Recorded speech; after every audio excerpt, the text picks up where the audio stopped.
Elliot Waverly walked into the general store on a Tuesday morning, set a folded piece of paper on the counter, and said 7 words that silenced every person in the room. "I'm giving the schoolhouse her salary myself." Nobody moved. Nobody breathed. Margaret Hollis, who had run the store for 31 years and believed she had seen everything worth seeing in Willow Creek, Montana, pressed her hand flat against the wooden counter and stared at him like he had just confessed to a crime. Because in a town that small, what Elliot Waverly had just done was something close to it. Before we go any further, if this story already has your heart, please hit that subscribe button right now and turn on your notifications so you never miss a single chapter. Drop your city in the comments below. I want to see exactly how far this story travels. Now let's go back to where it all began. The morning Adeline Harper arrived in Willow Creek, Montana, nobody came to meet her at the station. That was the first thing she noticed. She stepped off the eastbound train with 2 heavy trunks, a wooden crate packed with books, wrapped in brown paper, and a carpet bag hanging from her left arm. The platform was empty except for a boy of about 12 sitting on a barrel, chewing the end of a dry piece of straw, watching her with the particular expression of a child who has been told not to stare but cannot quite help it. She smiled at him. He did not smile back. That was the second thing she noticed. Adeline set her bag down, straightened her coat, and looked out at the town that was to be her new home. Main Street stretched ahead of her, a single dirt road with a row of buildings on either side that looked like they had been put up quickly by people who were not entirely sure they were staying.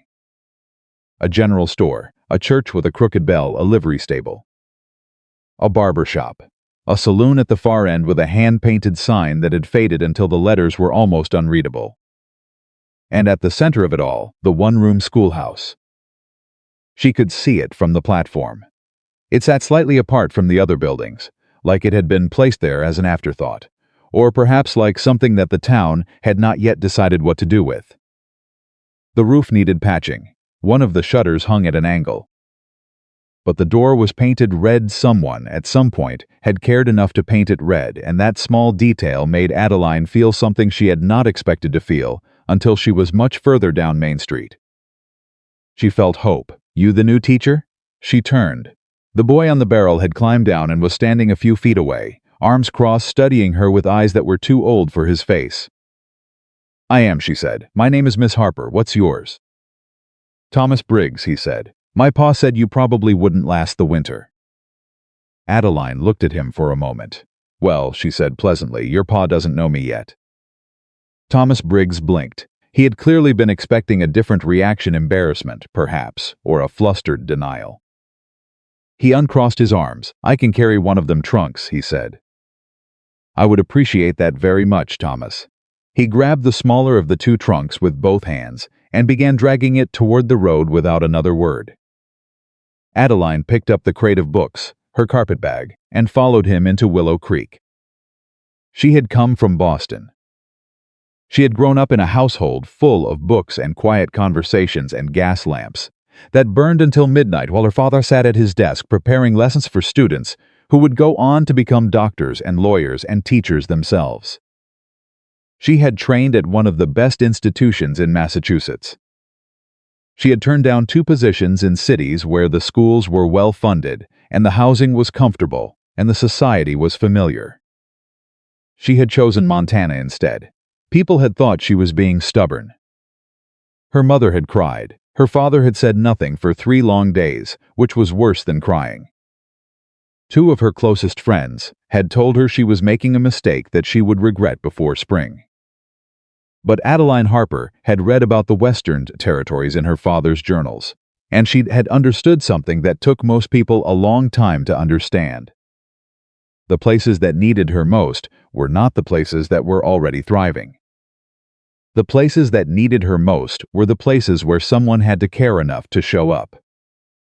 So she had shown up, and now she was being dragged through the mud of Willow Creek's Main Street by a 12-year-old boy whose father had already written her off, and she was looking at a schoolhouse with a broken shutter and a red door. And she was thinking that maybe she had been right after all. She did not notice Elliot Waverly the first time she passed him. He was standing outside the general store with his hat pulled low and his arms at his sides, watching her the way a man watches something unexpected, moving through familiar territory. Not suspicious, not unfriendly, simply watching. Later, she would think about that moment. She would try to reconstruct it, to understand how she could have walked within 10 feet of the man who would change life and not felt anything at all.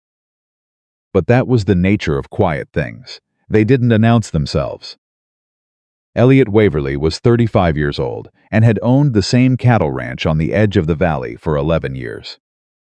He had built most of it with his own hands, the main house, the barn, the fence lines that stretched for nearly 3 miles along the eastern ridge.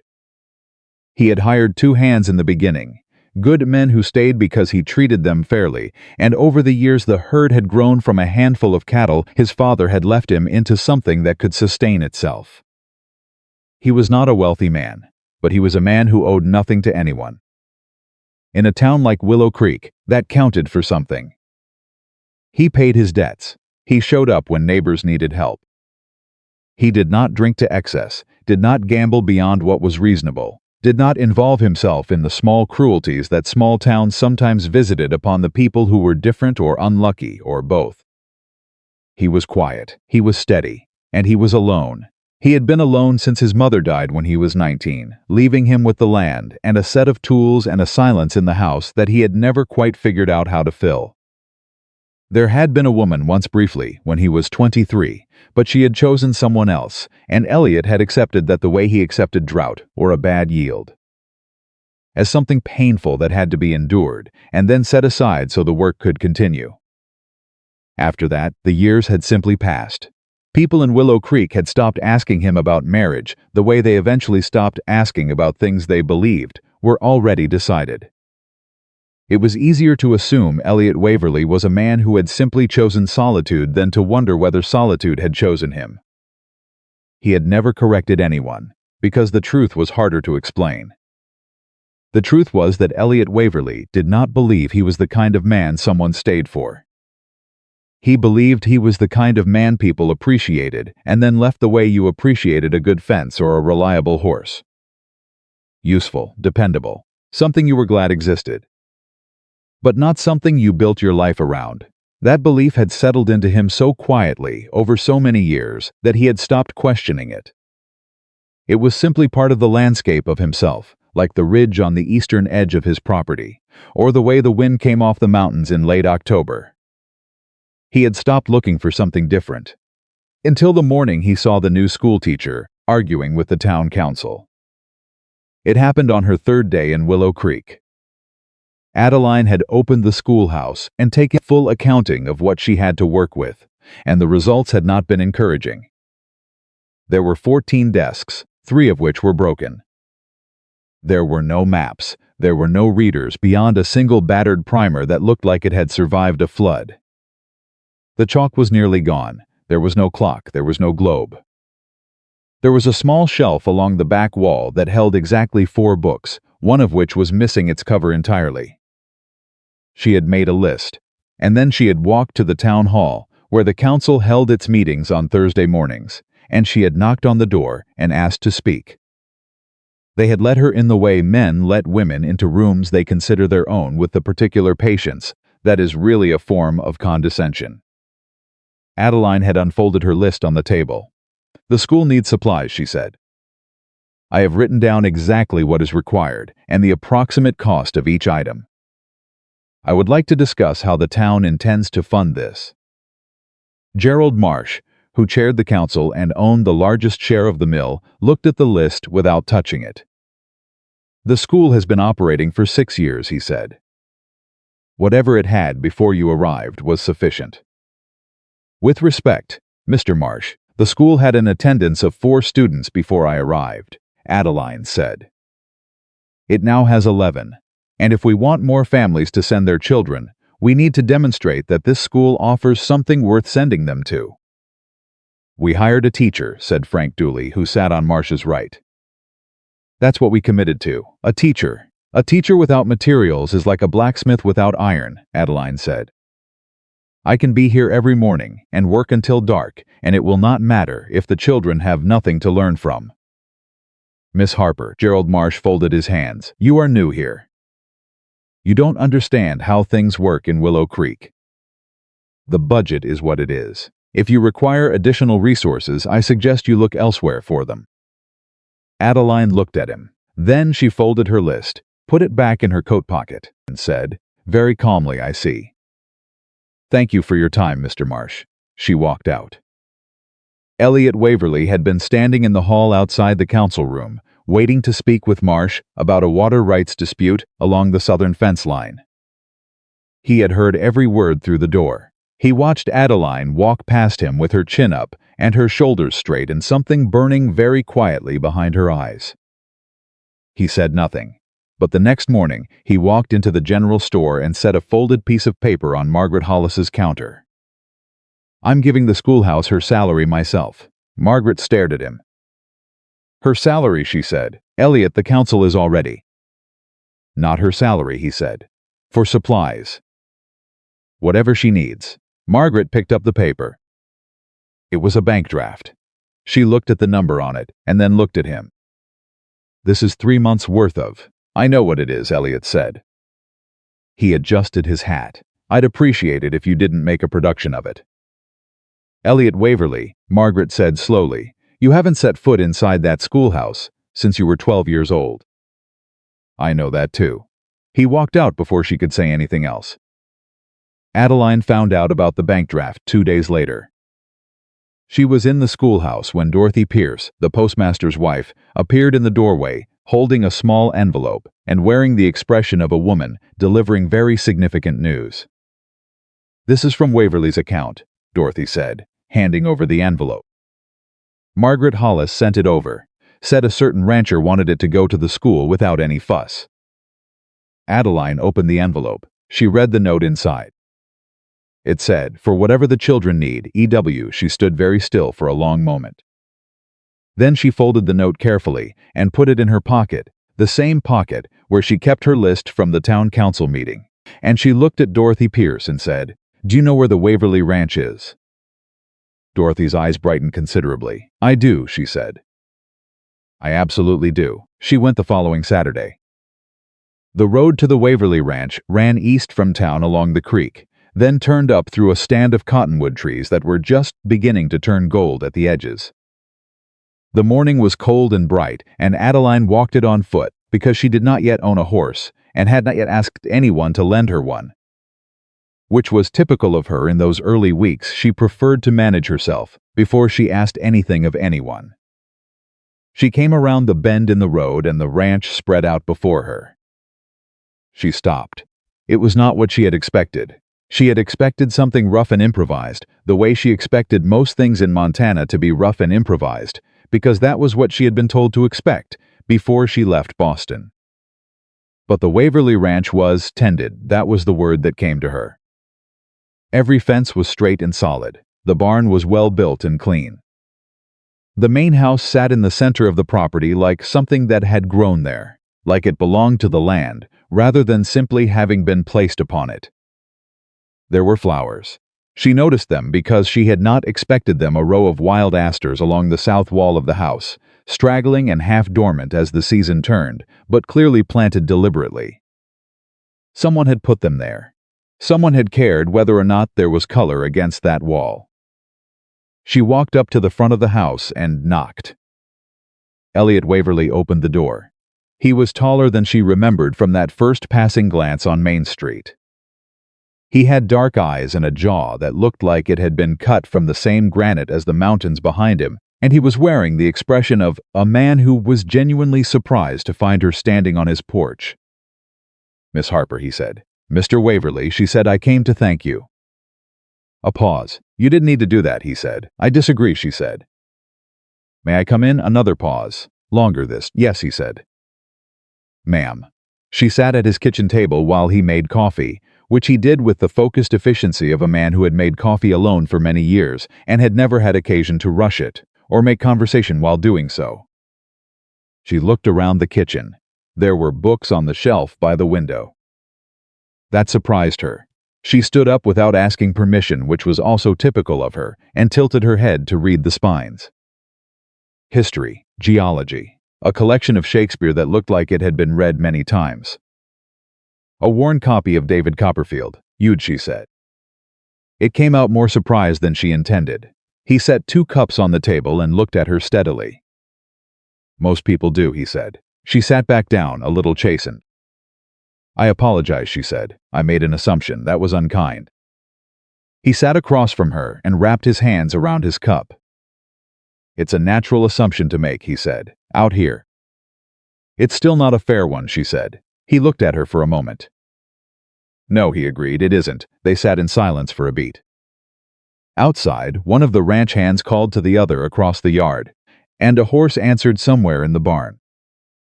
Why did you do it? Adeline asked. The money. You don't know me. You had no reason to. Elliot turned his cup slowly on the table. I know what a school without supplies looks like, he said. I sat in one. It's discouraging for the children. You could have said that to the council. The council wasn't listening. She looked at him. But you were, she said. He didn't answer that directly. He just picked up his cup and drank. There are 14 children in this town between the ages of 6 and 14, Adeline said. 3 of them can't yet read their own names. 2 of them have never held a book in their hands. That is not because those children aren't capable. It's because no one has given them the tools, she paused. What you did, what you gave them, that matters, Mr. Waverly, whether you're comfortable hearing that or not. Elliot set his cup down. He looked at the table for a moment. Then he looked at her. You're not what people were expecting, he said. She raised an eyebrow. What were they expecting? Someone easier to dismiss. Something moved across her face, not quite a smile, but something adjacent to it. A small flash of recognition. I get that a lot, she said. After that morning, they did not seek each other out. Not obviously. Not in any way that would have given the town something definitive to talk about. But the town talked anyway. That was the nature of Willow Creek. People noticed when Elliot Waverly repaired the broken shutter on the schoolhouse door on a Wednesday morning without anyone asking him to. They noticed when Adeline Harper stopped at the fence line along the eastern edge of the ranch on her way back from visiting the Patterson family and stood there for 15 minutes talking to a man who had never stood at that fence and talked to anyone before. They noticed things, and they decided things, the way small towns decide things quickly and with a confidence that has nothing to do with actual knowledge. He's sweet on her, said Frank Dooley's wife at the dry goods counter. She'll leave by spring, said Gerald Marsh to whoever would listen. They always do. Thomas Briggs, who had dragged Adeline's trunk from the station on her first day, told his father that Miss Harper was the best teacher he'd ever had. And when his father pointed out she was the only teacher he'd ever had, Thomas said that didn't change anything. Through all of it, Elliot Waverly said very little. That was nothing new. But what was new, what he would not have been able to name if anyone had asked directly, was that the silence had changed its quality. It was no longer simply empty. It was the kind of silence that exists between one thing ending and another beginning. He noticed when she was not on the road into town on the mornings he drove the wagon in for supplies. He noticed when the light was still on in the schoolhouse after dark. He noticed, and he told himself it was nothing, and he went back to his work. Until the afternoon she brought the children to the creek. He was mending fence along the south side of the property when he heard them small voices carrying across the water, high and scattered, the way children sound when they are genuinely surprised by something. He looked up. Adeline Harper was standing on the far bank with 8 children gathered around her, all of them looking down at something in the water.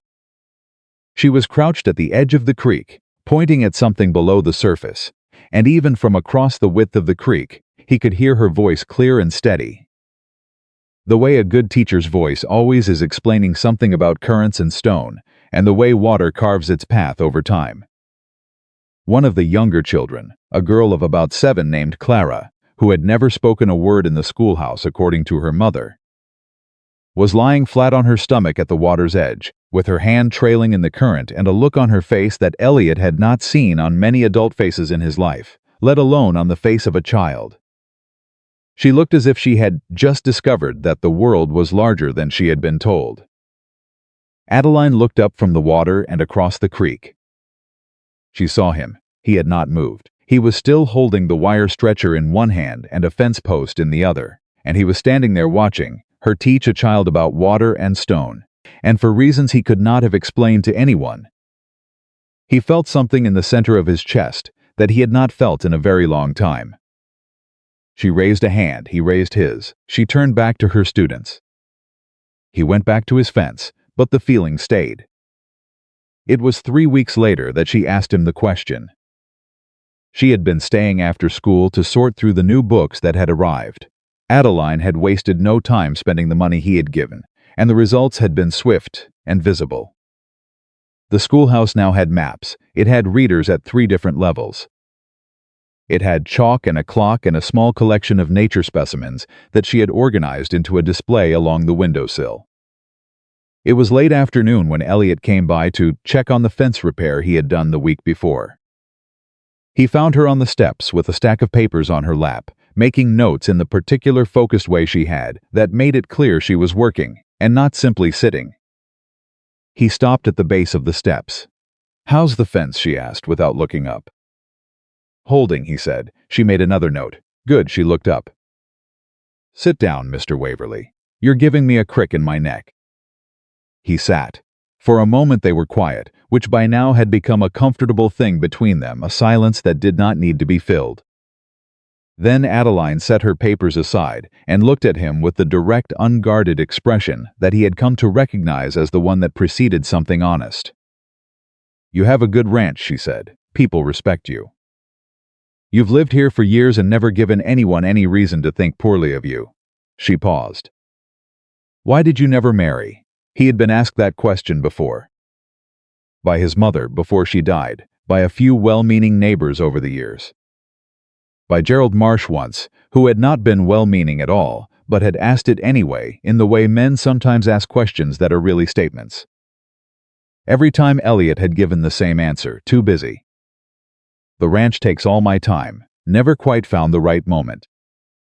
Reasonable answers, safe answers, answers that contained just enough truth to hold their shape. He opened his mouth to give one of those answers now.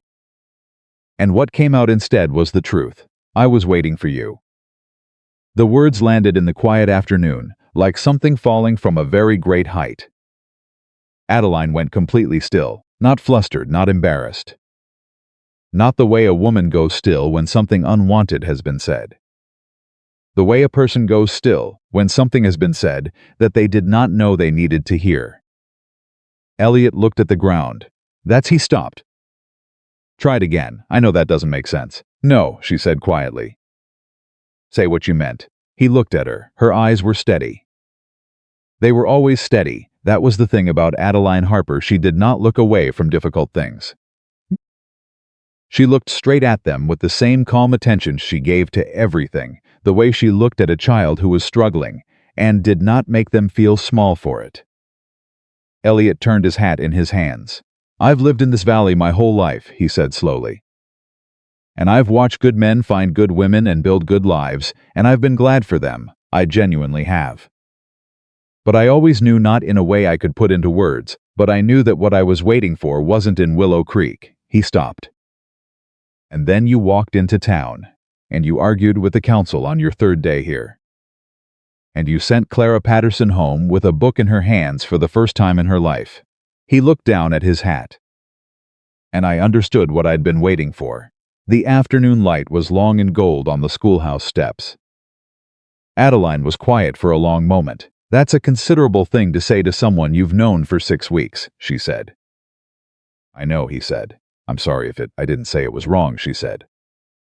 He looked at her. She picked up her papers again, but slowly, and she looked at him with something that was not quite a smile, but was something more serious and more true than a smile. "I'm going to need some time to think about that, Mr. Waverly," she said. He nodded. He put his hat back on. He stood up. "Elliot," he said. She looked up. "My name," he said. If you're going to think about it, you might as well think about it by the right name." And then he walked away across the schoolyard and back toward his ranch, and Adeline Harper sat on the schoolhouse steps, holding her papers against her chest, and looked at the sky above the valley, and stayed there until the light was gone. In the weeks that followed, nothing was said directly. But everything shifted. She stopped calling him Mr. Waverly.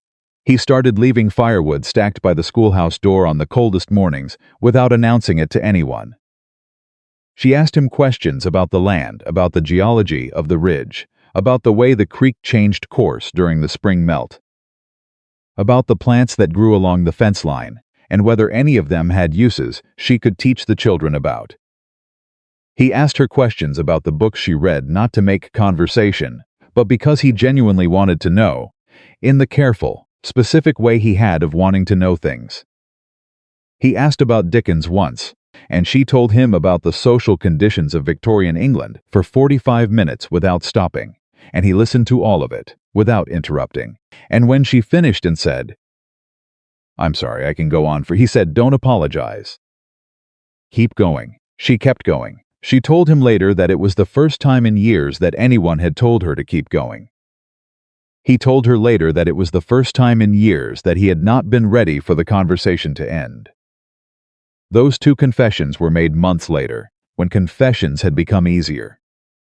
In the early weeks, they simply moved around each other, with the careful, attentive quality of people who are aware something full and important is growing between them, and are afraid that the wrong movement will break it, before it has time to take root. And in the center of all of it was the thing he had said on the schoolhouse steps. "I was waiting for you." She thought about it the way she thought about difficult problems, with sustained, honest attention, turning it over and examining it from different sides, not rushing toward a conclusion but not avoiding one either. She had had opportunities before, men in Boston who were educated and established, and who had looked at her the way men looked at women they intended to marry. She had felt warmth for some of them. She had respected all of them. But none of them had ever said anything that felt like the truth the way Elliot Waverley's words had felt like the truth. None of them had ever looked at her and seen not her education, not her appearance, not her family standing, but the specific woman she was. The one who argued with councils on her third day and sent children home with books and lay awake at night, thinking about the ones she hadn't yet reached. She thought about that. She thought about it for several weeks. And then in late October, a letter arrived from Boston. It came on a Tuesday in an envelope with her mother's handwriting on the outside. And Adeline knew before she opened it that something was wrong, because her mother had never once written to her, since she left. All previous letters had come in her father's careful, measured script. She opened it, she read it, she sat down on the schoolhouse floor. Jonathan Harper had collapsed 2 weeks earlier.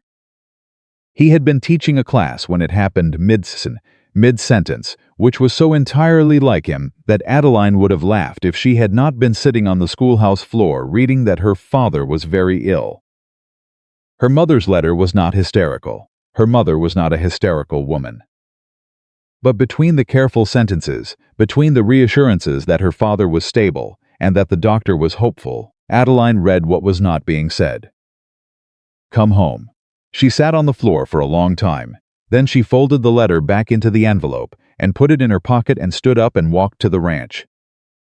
She did not know why she walked to the ranch instead of to the post office or the church or the home of any one of the women in Willow Creek who had been kind to her since she arrived. She walked to the ranch. Elliot was in the yard when she came around the cottonwood bend, working on a piece of harness leather with the focused attention he brought to everything. He looked up and saw her, and he set the harness down and stood up without saying anything, because there was something in the way she was walking that told him words would need to wait. She stopped in front of him and handed him the letter. He read it. He was quiet for a moment, then he folded it carefully and handed it back. "Your father," he said. Yes, he looked at her.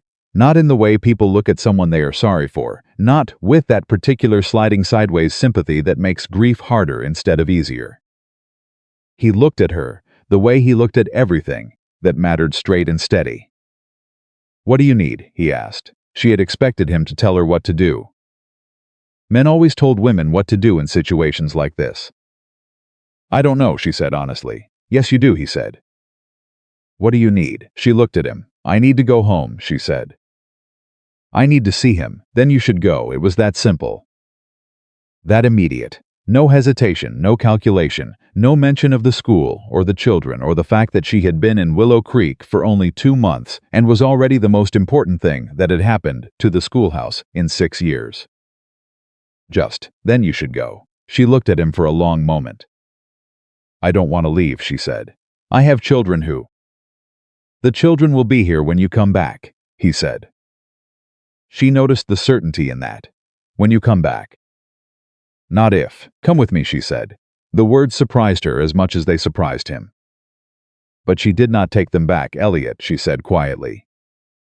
"Come with me." He looked at her for a long time. The afternoon wind came off the mountains and moved through the cottonwoods behind them, and the harness he had been working on lay in the dirt of the yard, forgotten. And the cattle moved somewhere in the far pasture, and all of it felt very far away. "All right," he said. He said it the way he said everything that mattered, simply, without drama, as if the decision had already been made long before the question was asked. "All right," he said again. "Give me 2 days to arrange things with the hands." Adeline nodded. She turned to go. "Adeline." She stopped. She turned back. Elliot Waverly was standing in the middle of his yard with his hat in his hands and his dark eyes on her, and he looked for the first time since she had known him like a man who was not entirely sure of himself. "I want you to know something," he said. "Before we get on that train." He paused. "Whatever you decide about your father, about Boston, about all of it, I am not coming along to change your mind about anything. I am coming because you asked me, and because I would rather be in a place that is strange to me with you in it than stay somewhere familiar without you." She looked at him. She felt something settle in her chest, something that had been restless and searching, since she was old enough to know that the life she wanted was not the life she was expected to want. "All right, Elliot," she said. She said it the way he said things. Simply. 2 days, she said.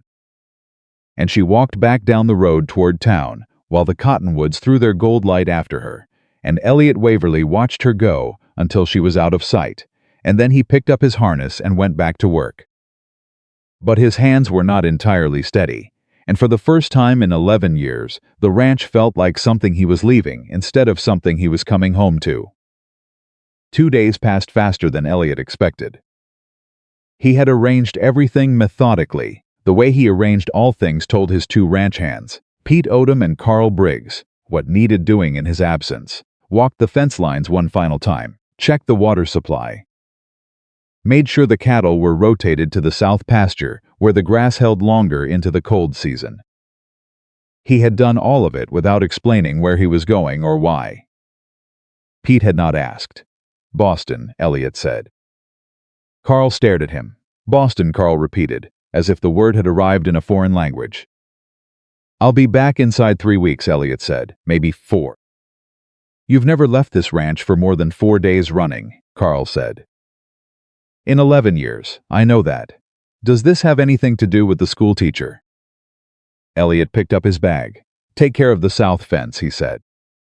"The 3rd post from the elm is starting to lean." He walked out. Carl watched him go with the expression of a man witnessing something historic and not entirely sure whether to be concerned or pleased.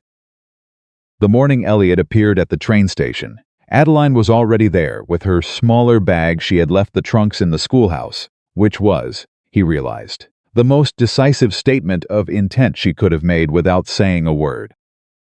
She was not packing up her life. She was stepping away from it temporarily. She intended to come back. He stood beside her on the platform without speaking. She looked at him sideways. "You came," she said. "I said I would." "Some men say things," Aini said. "I'm not some men." She looked at him for a moment, with an expression he was beginning to recognize, that particular combination of assessment and warmth that meant she was deciding whether to believe something. Apparently she decided yes. She turned back toward the track. "The train is late," she said. "It usually is," he said. "Does that bother you?" "Not much bothers me." "That must be peaceful," she said, and there was something wry in her voice, something that pointed at herself, that made it clear she was not entirely describing him. He looked at her. "What bothers you?" he asked. She was quiet for a moment. "Injustice," she said, "carelessness. People who have the power to help and choose not to." She paused. "And trains that are late." He almost smiled, almost. The train arrived 12 minutes behind schedule, and they boarded in silence, and the silence held all the way out of the valley and into the open plains of the east, where the sky stretched wide and the land flattened and everything about Montana that felt familiar began to fall away behind them. The first few hours of the journey they spent apart, Adeline with her letter and her thoughts, Elliot with his hat tilted against the window and his eyes on the moving land outside. But somewhere, after the second stop, when the fluctuated and the car emptied somewhat and the distance from Willow Creek became large enough to breathe differently, Adeline moved from her seat across the aisle and sat down beside him without asking. He did not move over, he did not comment. He simply shifted his hat off the window ledge to make room for her to look out if she wanted to. She looked out for a while. Then she said, "Tell me about your mother." He turned to look at her. Not defensive. Genuinely curious. "Because you've told me about the ranch and the cattle and the fence lines and the water table," she said. "And you've asked me about Dickens and educational theory, and the difference between phonics instruction and whole language reading. But you've never once mentioned another person in your life who mattered to you. And I think that says something." He was quiet for a long moment. Outside the window, the land moved past at a speed that made the near things blur, and the distant things clear, the opposite of how memory worked, Elliot thought, where it was always the close details that stayed sharp. "She was a reader," he said finally. "Like you. She had a box of books she'd brought from Ohio when she and my father settled the ranch. She read to me every night until I was old enough to tell her I was too old for it, and then she just left the books on the table and didn't say anything, and I picked them up myself." He stopped. "She died when I was 19. "I'm sorry," Adeline said. "She would have liked you," he said. He said it simply, without any performance around it. Just stated it like a fact about weather or geography. Adeline felt something shift in the center of her chest. "What makes you say that?" she said softly. "Because she didn't have any patience for people who pretended to be less than they were," he said. "And you don't either." Adeline looked at her hands. "I had a teacher once," she said. "I was 11. Her name was Miss Calder. She had a way of looking at you that made you feel like the person you were going to become was already visible to her, and she was simply waiting for you to catch up." She paused. "That's the teacher I'm trying to be." "You already are," he said. "You don't know that." "Clara Patterson," he said. "The girl who lay on her stomach at the creek. Her mother stopped me in town last week. She said Clara reads to her at the table every morning now. That's the first thing Clara does when she wakes up." He looked at her. "That's you. That's what you're already doing." Adeline pressed her lips together. She was not a woman who cried easily. She did not cry now. "But it was a near thing, Elliot," she said. "Ma'am." "Don't call me ma'am." "Adeline." "Thank you," she said. "For coming." "I know it isn't. I know the ranch. The ranch will be there when I get back," he said. "Some things keep." She nodded. She looked out the window. Then, after a moment, she said, "I'm frightened." He didn't say don't be. He didn't say I'm sure he'll be fine. He didn't do any of the things people do when they're uncomfortable with someone else's fear. He said I know. And somehow that was the right answer. They arrived in Chicago to change trains, which required 3 hours on a platform that was nothing like any platform Elliot had ever stood on, vast and loud and full of people moving in every direction at once. The air thick with coal smoke and voices, and the shrieking of metal against metal. He watched Adeline move through it, without flinching. She navigated the crowd, identified the correct platform, negotiated with a confused porter about their luggage, and found them a place to sit that was out of the direct path of the main foot traffic, all within 10 minutes of arriving. He stood beside her and watched her do it. You've done this before, he said. I traveled to Cincinnati for a teacher's conference 2 years ago, she said. And to New York once, and Philadelphia twice, she paused. Cities don't frighten me. What does, he said, besides trains being late? She looked at him. She sat down on the bench and folded her hands in her lap, and considered the question with the genuine seriousness she brought to all serious questions. Arriving too late, she said, for the things that matter. She paused. I left Boston because I believed there was somewhere I was more needed. And I still believe that. But the thing no one tells you about choosing the life you believe in is that you also have to live with the things you left behind. She looked at her hands. My father is sick, and I am in Chicago, and I left him. You didn't leave him, Elliot said. You went somewhere important. Tell me the difference, she said. When you're sitting in Chicago and your father is sick in Boston. He thought about it. He did not rush toward an answer. He sat down beside her and thought about it honestly, the way he thought about hard problems on the ranch, not to find the comfortable answer, but to find the true one. My father died when I was 24, he said. We hadn't spoken in 2 years. Not for any dramatic reason, just distance, and the way time moves when you're occupied with the daily work of surviving. He paused. I never got to finish a conversation I'd started when I was 19 and too young to know how to have it properly. Adeline looked at him. That's not the same, she said carefully. No, he agreed, it's not the same. But the feeling is adjacent. He turned his hat in his hands. You haven't been absent, Adeline. You've been building something. Your father knows the difference. Men like him always do. She was quiet for a long time. The Chicago platform roared and bustled and moved around them like a river, and they'd sat on their bench in the middle of it like two rocks that the current divided around and then rejoined behind. Tell me something, she said finally. What? Tell me something you've never told anyone. He looked at her. It was a bold thing to ask. She knew it was bold. She was watching him with that direct, uncondescending attention, waiting to see whether he would retreat into the safety of surface answers or trust her with something real. He thought for a moment. The first winter I ran the ranch alone, he said slowly. After my mother died, I thought about giving it up. Selling the land and going somewhere else. Starting over as something entirely different. He stopped.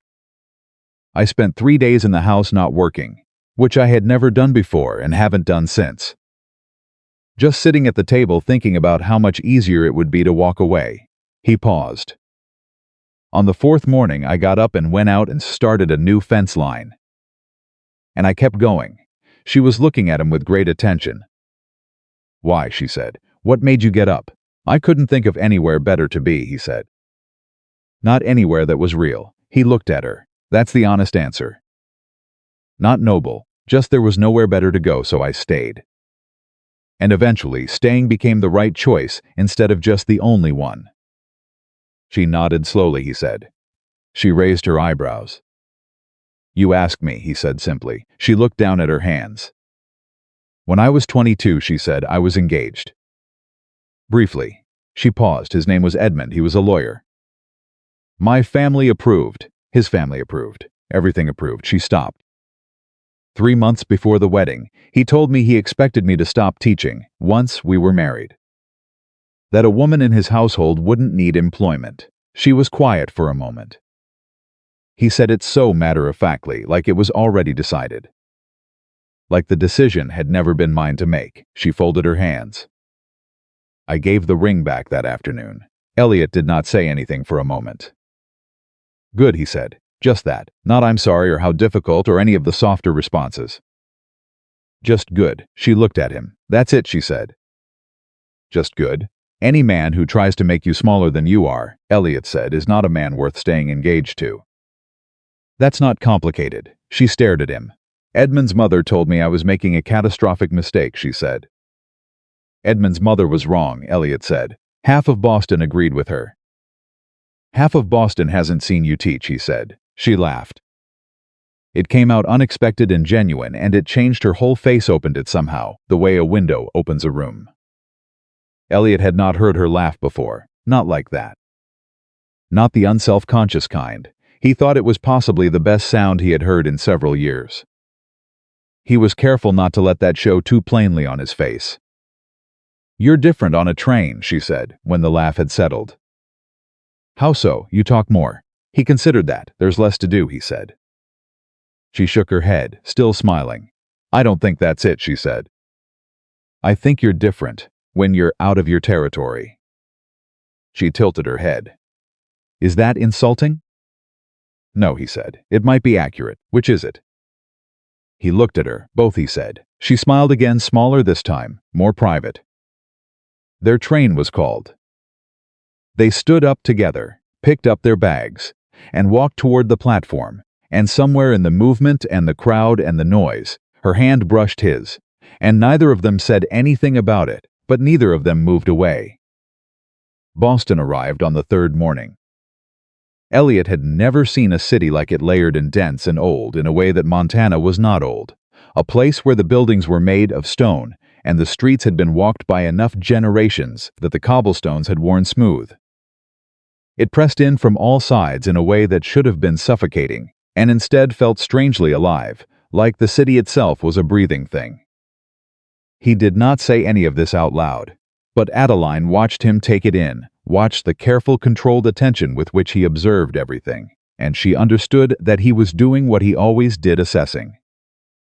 Learning, cataloging, filing it away in that methodical interior space where he kept the things that mattered. "It's a great deal of city," he said. "It is," she agreed. "You grew up in this." "I did." He looked at the street ahead. "And you chose Montana," he said. There was something in his voice. Not quite wonder, something more interior than wonder. "I chose Montana," she confirmed. He nodded. He didn't say anything else. But she understood what he was not saying, that it meant something to him, that understanding the scale of what she had left made the choosing more deliberate, more real. They hired a carriage to her parents' house. The ride was short, through streets that grew progressively more residential and quiet. Adeline sat with her bag on her lap and her hands folded over it, and Elliot sat across from her and watched her face in the way he had of watching things, not intrusively, but steadily, the way you watch something you want to understand. She was frightened.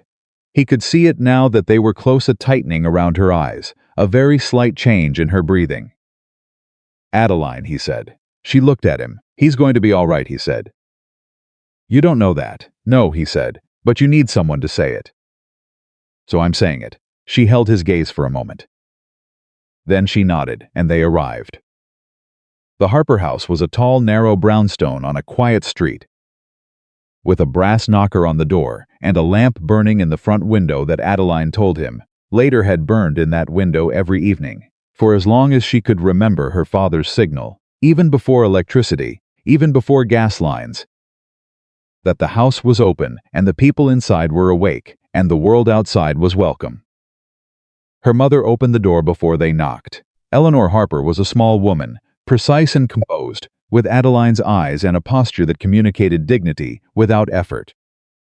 She saw her daughter and her face moved through relief and love and exhaustion in rapid sequence. Then she looked at Elliot. She looked at him very carefully. "Mother," Adeline said, "this is Elliot Waverly. He came with me from Montana." Eleanor Harper extended her hand. Elliot took it. "Waverly," she said. Her voice gave nothing away, "Mrs. Harper," he said. "I'm sorry about your husband." She looked at him for another moment, assessing, the same way Adeline assessed, he realized. It was clearly a family trait, and then she stepped aside and said, "Come in." Jonathan Harper was in the study.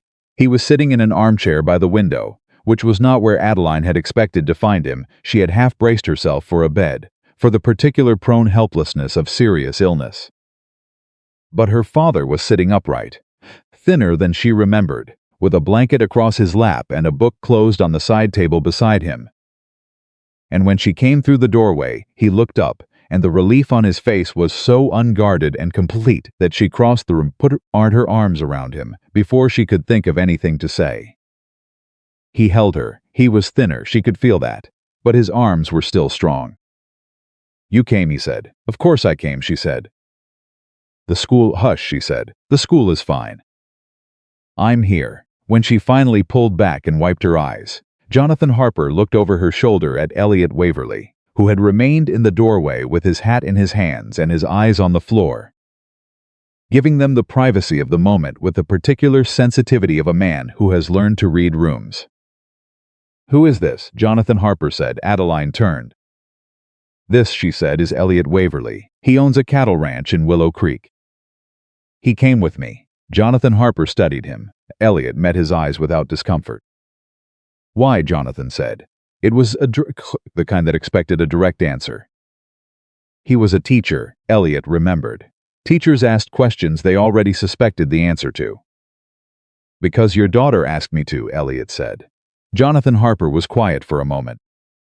"And if she hadn't asked?" Elliot considered. "I would have wanted to," he said. "But I wouldn't have come." Jonathan looked at him for a long time. Then he nodded, once the way a man nods when something he has been told confirms something he has already concluded. "Sit down, Mr. Waverly. Eleanor will make tea." Elliot sat. The days that followed were quiet ones. Elliot stayed at a boarding house 2 streets over, because it would not have been appropriate to stay in the Harper home, and he spent the mornings walking the city, taking in the things that were different from Montana, the density and age of it. The way people moved through streets that had been worn into patterns by centuries of use, and the afternoons at the Harper house, where Jonathan Harper had, apparently, decided that Elliot Waverly was worth talking to. It began on the second afternoon. Elliot arrived to find Adeline and her mother out visiting the doctor's office for a follow-up consultation, and Jonathan Harper alone in his study with his book and his blanket, and the particular restlessness of a man who has been confined longer than he is comfortable with. "Sit down," Jonathan said. Elliot sat. "Tell me about the ranch," Jonathan said. So Elliot told him about the ranch honestly, and without embellishment, the way he talked about everything. The size of it, the history of it, the 11 years of building it from something marginal into something self-sustaining. The cattle, the fence lines, the water rights dispute with the neighbor to the south. The 2 hands who had stayed because the terms were fair.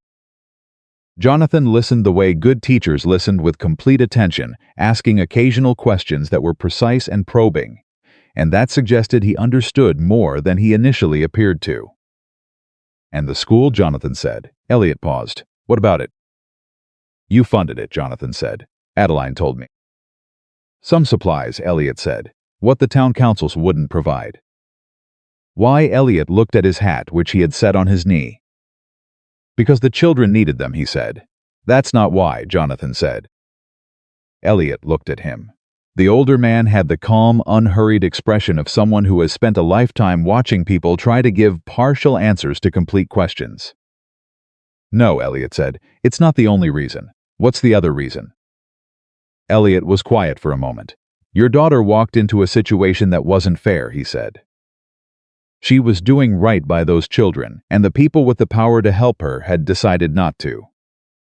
I didn't like it. It was as simple as that." Jonathan studied him. "And now," he said, "is it still as simple as that?"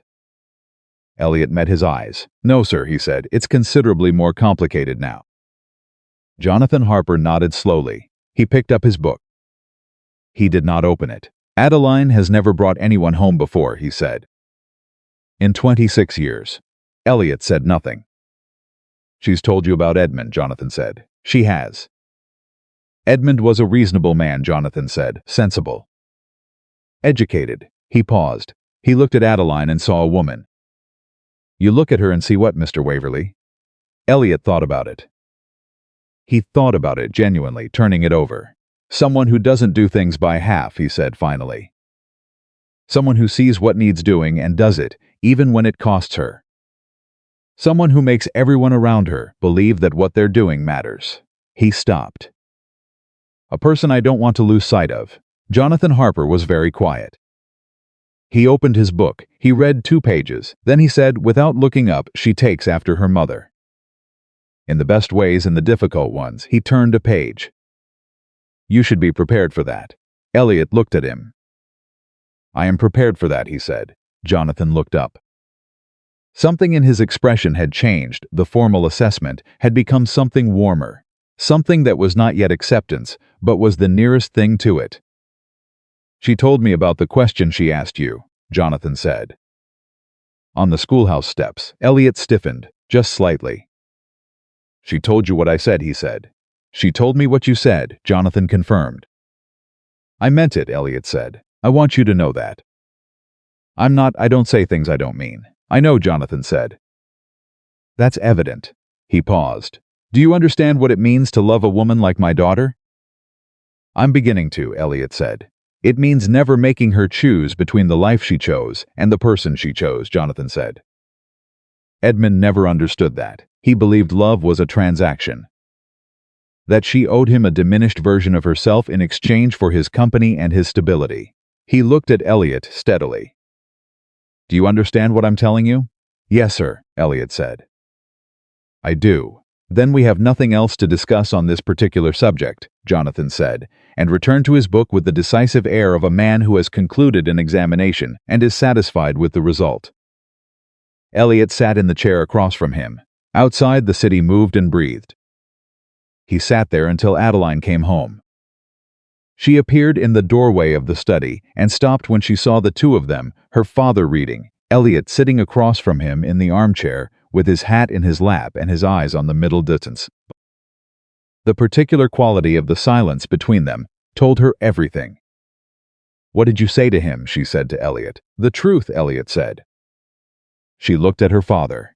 Jonathan Harper turned a page without looking up. "He'll do," Jonathan said. Adeline stood in the doorway for a moment. Then she looked at Elliot with an expression he had not seen on her face before, not the warmth he was accustomed to, not the directness, not the careful assessment. Something more unguarded than all of those. Something that looked a great deal like relief. Like she had been carrying something for a very long time and had just been told she could put it down. "Tea is ready," she said. "Good," said her father. Elliot stood up. He was careful not to let her see that his hands were not entirely steady. They walked to the sitting room together, and Eleanor Harper poured tea from a pot that had been in the Harper family for 30 years, and Jonathan came slowly from the study with his blanket and lowered himself into his chair. And they sat in the late afternoon light of the Boston house and talked about ordinary things: the school, the ranch, the town of Willow Creek, the children who were learning to read. And somewhere in the middle of all of it, without ceremony, without anyone marking the moment, the Waverly Ranch stopped being a place where one man lived alone and started being something else. Not yet what it would become, but something different from what it had been. And Elliot Waverly, sitting in the warm light of a Boston sitting room with a cup of tea in his hands, and Adeline Harper 3 feet away, understood that the decision he had made when she asked him to come with her was not the decision it had appeared to be on the surface. He had not been deciding to accompany her east. He had been deciding, without knowing it, never to go back to the way things had been before. And he found sitting there in the city that was nothing like his home, that he was not afraid of that at all. He was simply ready. Jonathan Harper's recovery was not linear. That was the first thing Elliot learned about serious illness. It did not move in a straight line the way a fence ran from post to post. It moved sideways and doubled back and gave you 3 good days, followed by one that made the 3 good days feel like a lie. Jonathan would eat well in the morning, and by evening be exhausted in a way that frightened Eleanor, who managed her fear the same way Adeline managed everything, by doing something productive with her hands and keeping her face composed. Elliot recognized that quality in both of them. He recognized it because he shared it. On the 5th morning in Boston, he arrived at the Harper house to find Adeline in the kitchen alone, standing at the counter with a cup of cold tea and the expression of someone who had been awake since before it was reasonable to be awake. "He had a bad night," she said before he could ask. "How bad?" "Bad enough that Mother called the doctor at 2 in the morning. She set the cup down. He's stable now, resting. The doctor says the fever broke, which is good. He says we need to be patient, which is easy to say when it isn't your father." Elliot pulled out a chair at the kitchen table and sat down. "Come sit," he said. "I'm fine standing, Adeline." She looked at him. "Come sit," he said again. She came and sat. She put her elbows on the table and her face in her hands, and for a moment she was simply a woman who was frightened and tired and far from the routines that usually held her steady. Elliot did not say anything. He got up and found the stove and made fresh tea because the cup on the counter was cold and useless, and he set a new cup in front of her and sat back down. She looked at the Kim. "You made tea," she said. "It wasn't complicated," he said. "Elliot." She wrapped her hands around the cup. "Thank you for being here. I know I keep saying it." "You've said it twice," he said. "That's not excessive." She almost smiled. "I keep thinking," she said, "that I should be stronger than this. That I chose to leave Boston. That I made my decision, and I should be able to live with all the parts of it, including the parts that are difficult." "That's not how choosing works," Elliot said. She looked at him. "You can make the right choice," he said, "and still have to live with what it costs you." "Those aren't contradictory," he paused. "The ranch was the right choice. It cost me 11 years of loneliness. Both of those things are true." She was quiet for a moment. 11 years, she said. "Give or take, that's a long time to be lonely." "I stayed busy," he said. "That's not the same thing." "No," he agreed, "it isn't." She drank her tea. He watched her shoulders drop fractionally as the warmth of it went through her. "Tell me something," she said. "Something ordinary." "About the ranch. About something that happened before I got there." He thought about it. "Last February," he said, "one of the calves got separated from the herd in a snowstorm. Took me and Pete Odom 4 hours to find her. She'd wedged herself into a gap in the south fence and couldn't get back out." He paused. "By the time we found her, she was half frozen and furious about it. Fought us the entire way back." Adeline was smiling now. "A real one. What did you do with her?" "Put her in the barn for 3 days. Fed her by hand. She bit Pete twice." "Good for her," Adeline said. He agreed eventually. She laughed again, that same unguarded laugh he had first heard in Chicago, the one that changed her face. He was beginning to be able to predict it. It appeared when something surprised her genuine self instead of her professional self, when something reached past the competence and the directness and got to the person underneath.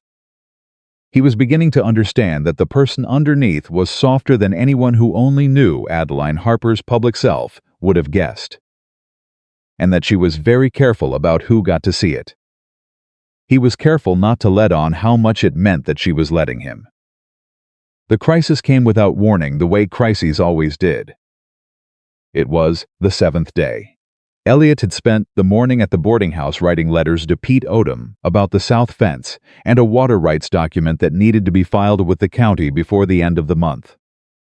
He was halfway through the second letter when there was a knock at his door, and he opened it to find a young boy of about 10 standing on the step holding a folded note. He opened it. "Please come." 2 words. He had his coat on before he finished reading them.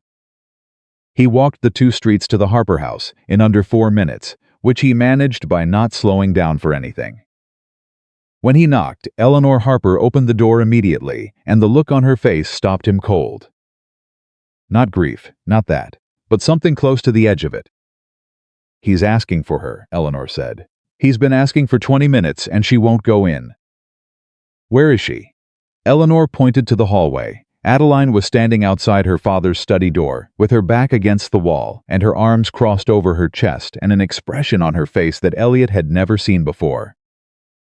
She looked like someone standing at the edge of something they were afraid to jump from, not because they didn't want to jump, but because they were afraid of what they would find when they landed. He walked to her. He stopped in front of her. "Adeline," he said. "I can't," she said. "You can, Elliot." Her voice was low and shaking in a way he had never heard from her. What if I go in there and he's asking for you," Elliot said. "That means he's here, he's present, he wants you." He waited until she met his eyes. "He needs you in that room, not in this hallway." She pressed her lips together. "I'm frightened," she said. "I know," he said. "Go anyway." She looked at him for a long moment, then she uncrossed her arms. She straightened her spine the way he had seen her do it, a dozen times that particular physical act of gathering herself, and she put her hand on the door handle. She stopped. "Stay here," she said. "Don't go back to the boarding house." I'm not going anywhere, he said. She opened the door and went in. Elliot moved to the chair in the hallway and sat down and waited. He waited for 40 minutes. He heard voices inside, low ones, not words, just the rhythm of speech and response. At one point he heard her cry, a brief and genuine sound that she was clearly not trying to hide. At another point he heard her laugh softly, which was harder to hear than the crying, for reasons he could not have entirely explained. Eleanor came and sat in the chair across from him. They did not speak. They simply waited together, which was its own kind of conversation. After 40 minutes the door opened. Adeline came out. Her eyes were red. Her face was completely still with the aftermath of something large and real having passed through it. She looked at Elliot. He wants to meet you properly, she said. Not as the man who came with me. He has things he wants to say. Elliot stood up. Elliot. She put her hand on his arm. It was the first time she had touched him with intention, not accidentally, not in passing, but deliberately, as a choice. He's going to ask you things, about your intentions. She stopped. He's a very direct man, I noticed, Elliot said. Don't be evasive with him. He'll respect you less for it. I'm never evasive, he said. She almost smiled. She said. You're not. She let go of his arm. Go in. He went in. Jonathan Harper was propped against pillows, thinner and more diminished by the illness than he had been 4 days ago, but his eyes were completely clear and his voice, when he spoke, had the steadiness of a man who had decided to use whatever energy he had left for something specific. Sit down, Mr. Waverley, he said. Elliot sat. I spoke plainly to you the other day, Jonathan said, about what it means to love a woman like my daughter. You did, Elliot said. I have more to say. Jonathan paused. He seemed to be choosing his words, not because he was unsure of them, but because he wanted them to be precisely right. Adeline has been afraid of being known, he said. Do you understand what I mean by that? Elliot considered the question. She shows people her competence, he said slowly. She shows them her purpose, what she can do, what she believes in. She's generous with that. He paused, but the interior of her, the frightened part, the uncertain part that she guards. Jonathan studied him. Yes, he said, exactly that. He shifted against his pillows. She was different in the hallway today. Elliot said nothing. Eleanor told me she sent for you, Jonathan said. Before she could go in, she sent a note, Elliot said. 2 words, Jonathan said. My daughter, who has words for everything, sent 2 words. He looked at Elliot steadily. She doesn't do that. She doesn't ask. She manages. She handles things herself. She has been handling things herself since she was 8 years old and decided she was old enough to do so. He paused. She asked you. She did, Elliot said. That means something, Jonathan said. That means a great deal. Elliot did not fill the silence. I want to ask you something directly, Jonathan said. And I want you to answer me the same way. Yes, sir. Do you intend to marry my daughter? The room was completely quiet. Elliot held Jonathan Harper's gaze. I intend to ask her, he said. Whether she says yes is her decision. I won't presume her answer. Jonathan was quiet for a moment, and if she says no, then I'll respect that, Elliot said, and I'll still make sure the schoolhouse has what it needs. Something shifted in Jonathan Harper's face. It was not a smile exactly, it was the expression of a man recognizing something he has been searching for. I taught for 31 years, Jonathan said. I taught children, and then I taught teachers. I learned to identify a particular quality in people, a quality that is very difficult to describe, but very easy to recognize once you've seen it enough times. He paused. It is the quality of a person who tells the truth, even when a comfortable lie would serve them better. Not because they are incapable of tact, because they have decided that honesty is a form of respect. He looked at Elliot. You have that quality, he said. My daughter has it. It is why she is an excellent teacher. It is also why she has had difficulty finding her place among people who prefer comfort to truth. Elliot nodded, Mr. Waverley. Jonathan said, I am going to say something to you that I have never said to anyone who has expressed interest in my daughter. Are you listening? Yes, sir, you have my blessing, Jonathan Harper said. Whatever she decides, if she chooses you, you have mine. Completely and without reservation. He paused. That is not something I give lightly. Elliot looked at the man in the bed. He thought about the right thing to say. Thank you, he said. I'll try to be worthy of it. Jonathan reached over to his side table and picked up his book. See that you are, he said, and opened it. Elliot stood, and as he reached the door, Jonathan said, without looking up, tell Adeline I'd like some of that soup Eleanor made. I'm hungry. That's a good sign. I'll tell her, Elliot said. He walked out into the hallway. Adeline was still there. She had not moved from the spot outside the door. She looked at him with a question she was not quite asking, and he said, he's hungry. He wants Eleanor's soup. The relief that moved across her face was complete and unguarded. That is a good sign, she said. That's what he said. She exhaled. She looked at the ceiling for a moment. Then she looked at him. What did he say to you? She said. Things that were his to say, Elliot said. And now they're mine to keep. She held his gaze. Elliot. He's going to be all right, Elliot said. That's the important thing. She looked at him for a long time. Then she nodded, once the same way her father nodded, decisive and complete. All right, she said. She went to tell Eleanor about the soup. The twist came on the 9th day, and Elliot did not see it coming. He should have.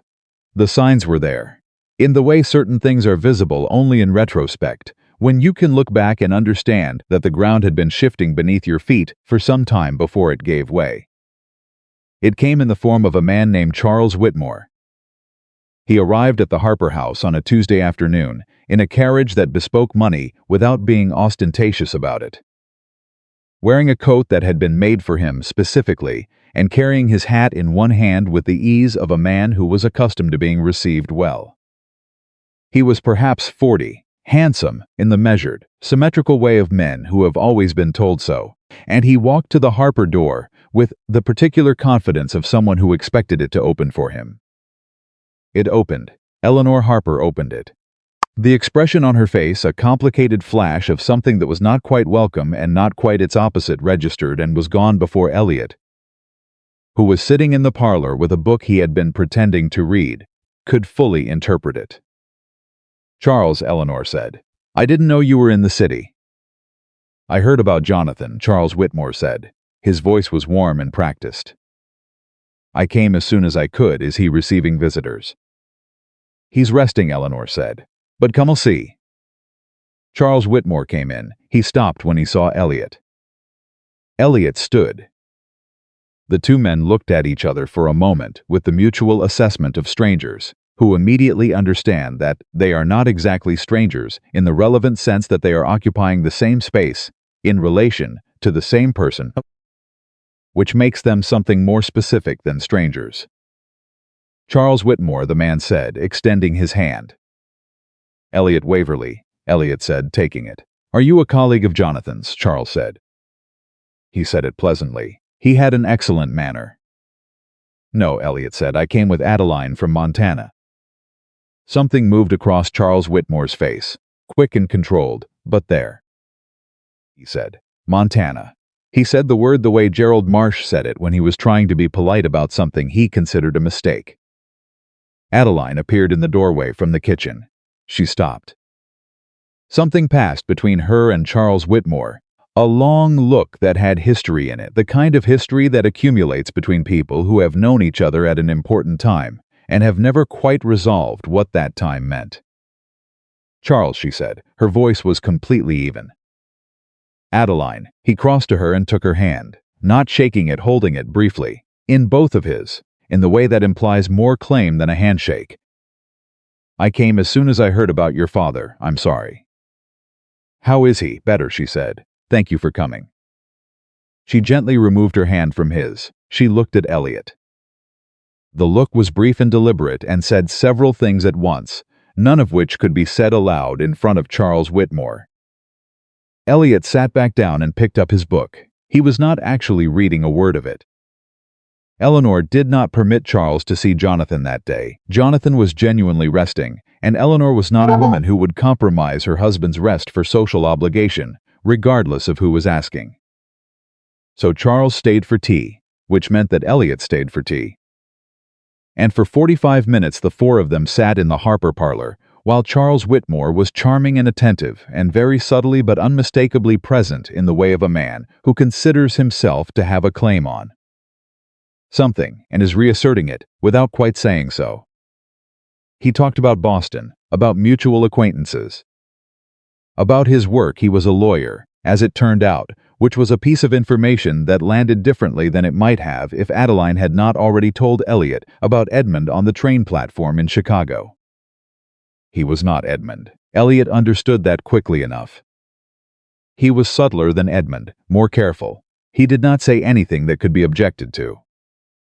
He was simply there, filling the room with his warmth and his ease and his obvious familiarity with everything in it, and watching Adeline with the particular focused attention of a man who had decided something and was waiting for the right moment to say it. Elliot watched Adeline. She was perfectly composed. She answered questions. She laughed at appropriate moments. She was gracious and engaged and gave nothing away. But twice, only twice, and briefly she glanced at Elliot. Not for rescue, not with distress, with something more specific than that. As if she was checking that he was still there. He stayed still in his chair and let her see that he was. When Charles finally left with warm handshakes and promises to return tomorrow when Jonathan might be feeling well enough for visitors, Elliot set down his book and waited. Eleanor excused herself to check on Jonathan. The parlor was quiet. Adeline sat across from him with her hands in her lap and her eyes on the window. "Charles Whitmore," Elliot said. She said, "Old acquaintance." "Yes, more than that," Elliot said, not accusing. "Just stating. We courted briefly," she said. 3 years ago, before I left for Montana. It ended. She paused. He wanted me to stay in Boston. He made that very clear. He believed Montana was a phase, that I would be back within a year, disillusioned, and that he would be here when I arrived. Elliot said nothing. "He is apparently still here," she said. "He looked at you like a man who has made a decision," Elliot said. She said. "I noticed." "What are you going to do?" She was quiet for a moment. "What would you like me to do?" she said. It was a loaded question, and she knew it was a loaded question, and she was watching him with an expression that was both direct and careful, waiting to see what he would do with it. Elliot thought about the answer that was easiest, the one that put no pressure on her, the one that kept everything comfortable and undemanding. He set it aside. "I would like you to be honest with him," he said. "And with yourself," he paused, "whatever that means." She looked at him. "That's not a safe answer," she said. "No," he said, "but it's the right one." She was quiet for a long moment.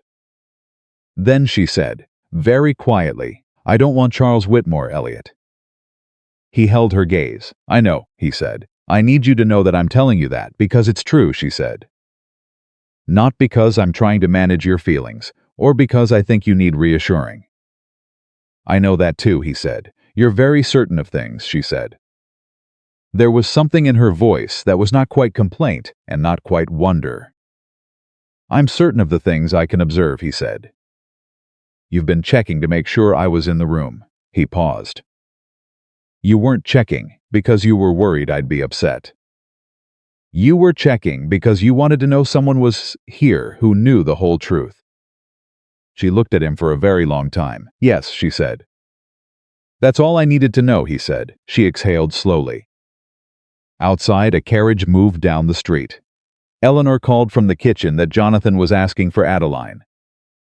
Adeline stood. She stopped beside Elliot's chair. "Thank you," she said, "for not making that harder than it needed to be." "That's not how I do things," he said. She put her hand briefly on his shoulder. Then she went to her father. Charles Whitmore came back the next afternoon as promised. Jonathan was well enough to receive him, which Adeline had privately dreaded, and which Jonathan himself had apparently decided was necessary. She stood outside the study for the first 10 minutes of the visit, telling herself she was not listening anyway. She heard Charles's voice, smooth and well modulated. She heard her father's voice, quieter but clear. She could not make out words. She moved away from the door. Elliot was in the kitchen helping Eleanor with something she had no idea when that had started happening. But Eleanor had apparently decided that Elliot was trustworthy enough to involve in the domestic mechanics of the house, which from Eleanor was significant. He was at the table cutting bread with the focused economy of motion he brought to all physical tasks, and Eleanor was at the stove. And they were talking in the low, easy way of people who have established that they do not need to perform for each other. Adeline stopped in the doorway and watched them for a moment. Something about the scene undid her a little. Eleanor had never warmed quickly to anyone. She had been polite to Charles Whitmore for 3 years and had never once cut bread with him. She looked at Elliot. She thought about what her father had said to her the day she had finally gone into his room and allowed herself to be frightened out loud. He had said, "The right person is the one who makes ordinary moments feel like they're worth having." She had thought she understood what he meant. Standing in the kitchen doorway, watching Elliot Waverly cut bread with her mother, she understood it differently. She stepped into the kitchen. "How is your father?" Eleanor asked. "Entertaining Charles," Adeline said, "whatever that means." Eleanor and Elliot exchanged a glance. It was brief and contained something that had the quality of an agreement reached without words. Adeline noticed it. "What?" "Nothing," Eleanor said. "Mother." Eleanor set down her spoon. She turned to face her daughter with the expression she had always worn when she was about to say something that was true and inconvenient. "Charles Whitmore is a good man," Eleanor said. "He is stable and educated, and he cares about you in his way." She paused. "But he has always loved the idea of you more than the actual you. The actual you he finds somewhat," she paused, "overwhelming." Adeline stared at her. "You never said that," she said. "In 3 years, you never once said that. You didn't ask," Eleanor said. "And you had already decided. I saw no reason to add commentary to a decision already made correctly."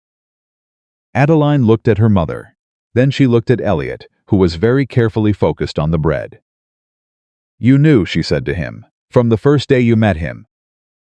"I suspected," he said. "I didn't know." "What did you suspect?" He set down the knife. "That he was here for the version of you he remembered," he said. "The Boston version.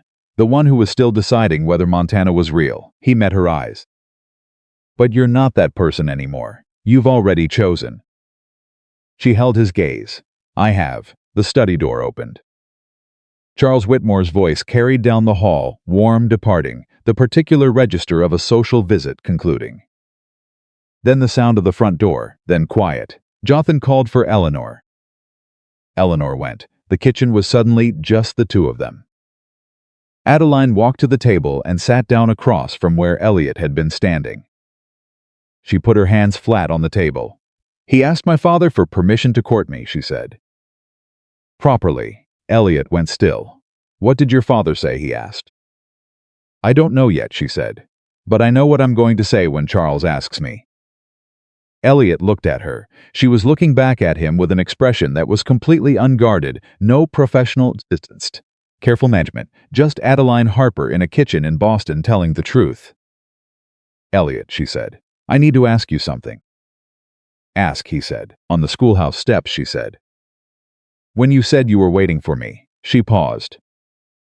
"Did you mean it the way I think you meant it?" The kitchen was very quiet. He looked at her for a moment. Then he said, "How do you think you meant it?" "That you weren't waiting for a wife," she said. "You were waiting for a specific person.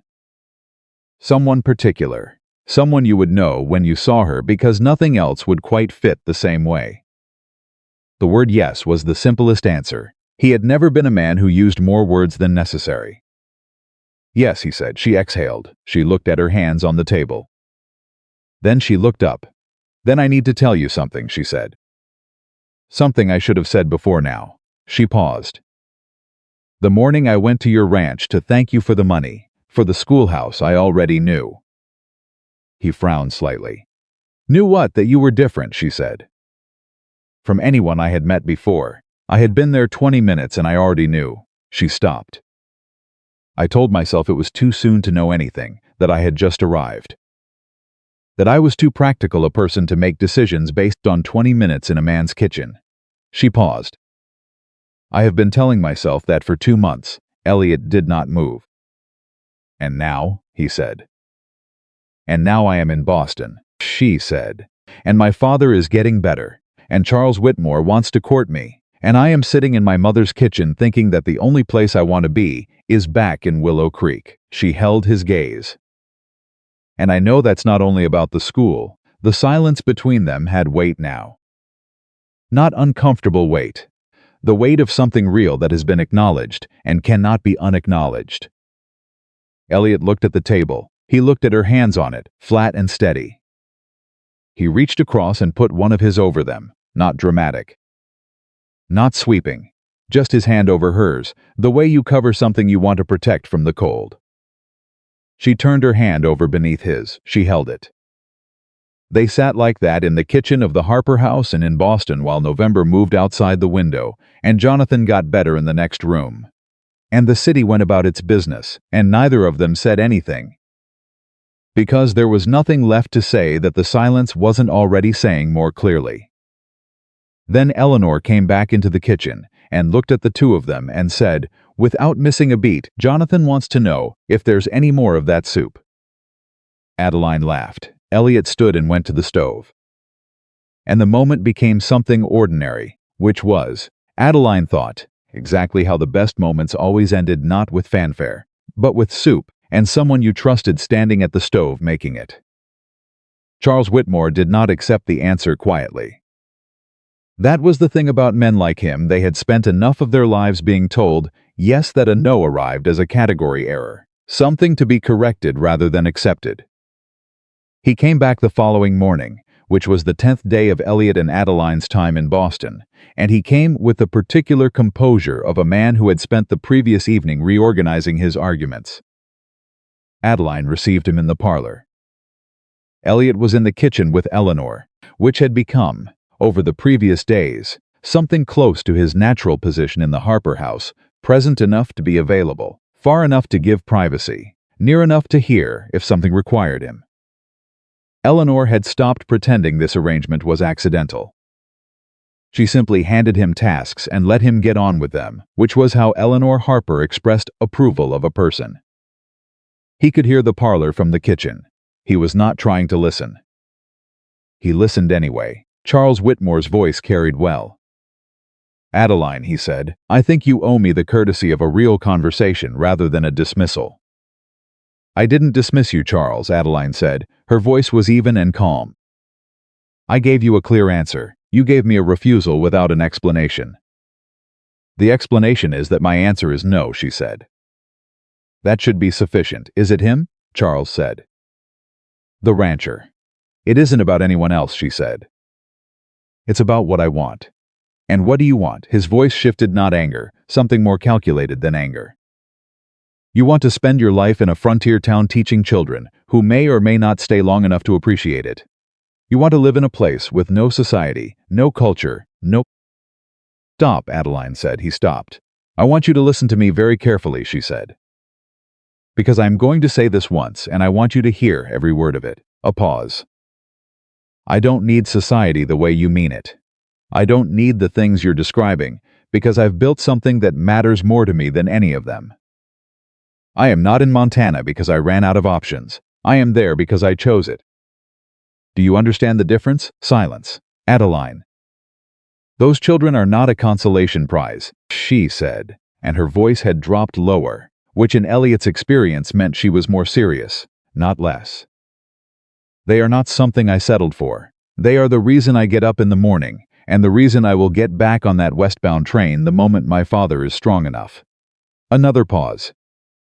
You have never understood that about me. You've always believed that eventually I would come to my senses and want what you want. I am telling you now, clearly and finally, that I will not. The parlor was quiet. Elliot set down the cup he had been holding. In the kitchen doorway, Eleanor Harper was standing with her arms folded across her chest and an expression on her face that could only be described as fierce satisfaction. She caught Elliot's eye. My daughter, she said quietly. Yes, ma'am, he said. They heard Charles Whitmore cross the parlor floor. They heard the front door open and close. Then Adeline appeared in the kitchen doorway, with color in her cheeks and her chin up, and that particular brightness in her eyes that appeared after she had done something that cost her something. "He's gone," she said. "We heard," Eleanor said. Adeline looked at Elliot. "I meant what I said," she told him, "about the train. I want to go home. Your father is getting better," she said. "The doctor says another week and he'll be well enough to manage without me hovering." She paused. "I need to go back, Elliot. The children have been without a teacher for nearly 2 weeks." "Another week," Eleanor said firmly. "Your father needs you here another week." Adeline turned to her mother. Something passed between them, an old practiced negotiation between two women who were alike enough to understand each other and different enough to disagree regularly. "1 week," Adeline said. "1 week," Eleanor confirmed. Adeline looked back at Elliot. "1 week," she said. "I heard," he said. "Will you stay?" He looked at her steadily. "I said I would go when you were ready to go," he said. "I meant it then." She nodded. She sat down at the kitchen table and reached for the bread he had cut earlier and ate a piece of it standing up, which meant she was still running on the energy of the confrontation and had not yet come down. And Eleanor poured her tea without being asked, and Elliot went back to what he had been doing. And the kitchen absorbed the aftermath of the scene in the parlor, the way all good kitchens absorb difficult things with warmth and ordinary motion, and the reliable presence of people who are not going anywhere. The next twist arrived from a direction none of them had anticipated. It came not from Charles Whitmore, or from Jonathan's health, or from any of the obvious sources of trouble. It came in a letter which arrived at the Harper house on the 12th day, addressed to Adeline in a handwriting she recognized immediately because she had seen it every week for 2 months on the official correspondence from Willow Creek's town council. Gerald Marsh. She opened it at the kitchen table with Elliot across from her and Eleanor at the stove. She read it. The color drained from her face so completely and so quickly that Elliot was on his feet before he knew he had stood up. "What is it?" he said. She set the letter on the table. She smoothed it flat with one hand, a mechanical gesture, something to do while her mind caught up to what her eyes had just read. "They've hired another teacher," she said. The kitchen went absolutely still. "What?" Eleanor said. "The council." Adeline's voice was very controlled. "Gerald Marsh wrote to inform me that given my extended and unannounced absence, the town has secured the services of a qualified educator from Billings, who will arrive in Willow Creek before the end of the month." She paused. "He says they wish me well in my future endeavors." She said the last 3 words with a flatness that was more devastating than anger. Elliot picked up the letter. He read it. Every word of it was technically courteous. Gerald Marsh had a gift for that, for writing things that were vicious in their implications while remaining entirely civil on the surface. The letter noted Adeline's dedication during her brief tenure. It expressed appreciation for her contributions. It managed, in 2 short paragraphs, to make her feel dismissed, replaceable, and foolish for having left. Elliot set the letter down. "He's been waiting for this," Elliot said. "Marsh, he's been waiting for an excuse since the day you walked into that council meeting." "I know," Adeline said. "He can't do this," Eleanor said sharply from the stove. "He's the chair of the council," Adeline said. "He can do whatever the council allows him to do." She stood up. She walked to the window. She stood there with her back to both of them for a long moment. Elliot watched her. He could see from the set of her shoulders exactly what was happening inside her, the collision between what she felt, which was devastated, and how she managed herself, which was to compress devastation into action as quickly as possible. "I need to go back now," she said, "not in a week." "Adeline," Eleanor started. "Mother," she turned. "Father is better. The doctor said so yesterday. He's stable and improving, and he has you here, which is everything he needs." She paused. "If I go back now, before the end of the month, before this other person arrives, if I go back and I'm there, in that schoolhouse, with those children, Marsh, we'll have a harder time making this permanent." "Or he'll have already decided, and nothing you do will change it," Eleanor said. Not cruelly. Maybe, Adeline said. But at least I will have tried. She looked at her mother. I can't stay here, Mother. Every day I stay here is a day those children don't have a teacher. Is a day Marsh believes I've abandoned the post. She paused. I have not abandoned it. Eleanor looked at her for a long moment. 3 days, Eleanor said finally. Give me 3 more days with you. Adeline looked at her mother's face. She crossed the kitchen. She put her arms around Eleanor Harper and held her, which was not something she did easily or often, and Eleanor held her back with the fierceness of a woman sending her daughter into uncertain territory and knowing it. 3 days, Adeline said. Eleanor nodded against her shoulder. Over Adeline's shoulder, Eleanor looked at Elliot. He met her eyes. She did not say anything. She did not need to. The conversation with Jonathan came that afternoon. Adeline sat beside his chair and told him about Marsh's letter and what she intended to do, and Jonathan listened without interrupting, which was how he listened when something was serious. When she finished, he was quiet for a moment. You're going back to fight him, Jonathan said. I'm going back to do my job, Adeline said. If Marsh chooses to make that a fight, that's his decision. That is the same thing stated 2 different ways, Jonathan said. She looked at him. Yes, she admitted it is. He reached over and put his hand on hers. Good, he said. Fight cleanly. Don't let him make you smaller than you are. I won't, she said. He squeezed her hand. There's something I want to say to you, he said. About Mr. Waverley, she stilled. Father, let me finish, he said. I have been in this armchair for 2 weeks, thinking about things I should have said and things I shouldn't have, and I have a few left in the first category. He paused. That man came 3,000 miles with you because you asked him to in a moment of need. He has been in this house every day, helping your mother, sitting with me, asking nothing and complaining about nothing. He looked at her. He told me he won't presume your answer. She held her father's gaze. He said that? She said quietly. He said it the way he says everything, Jonathan said. Like it was simply true and didn't require elaboration. He paused. Adeline, in 31 years of teaching, I met perhaps a dozen people with that quality.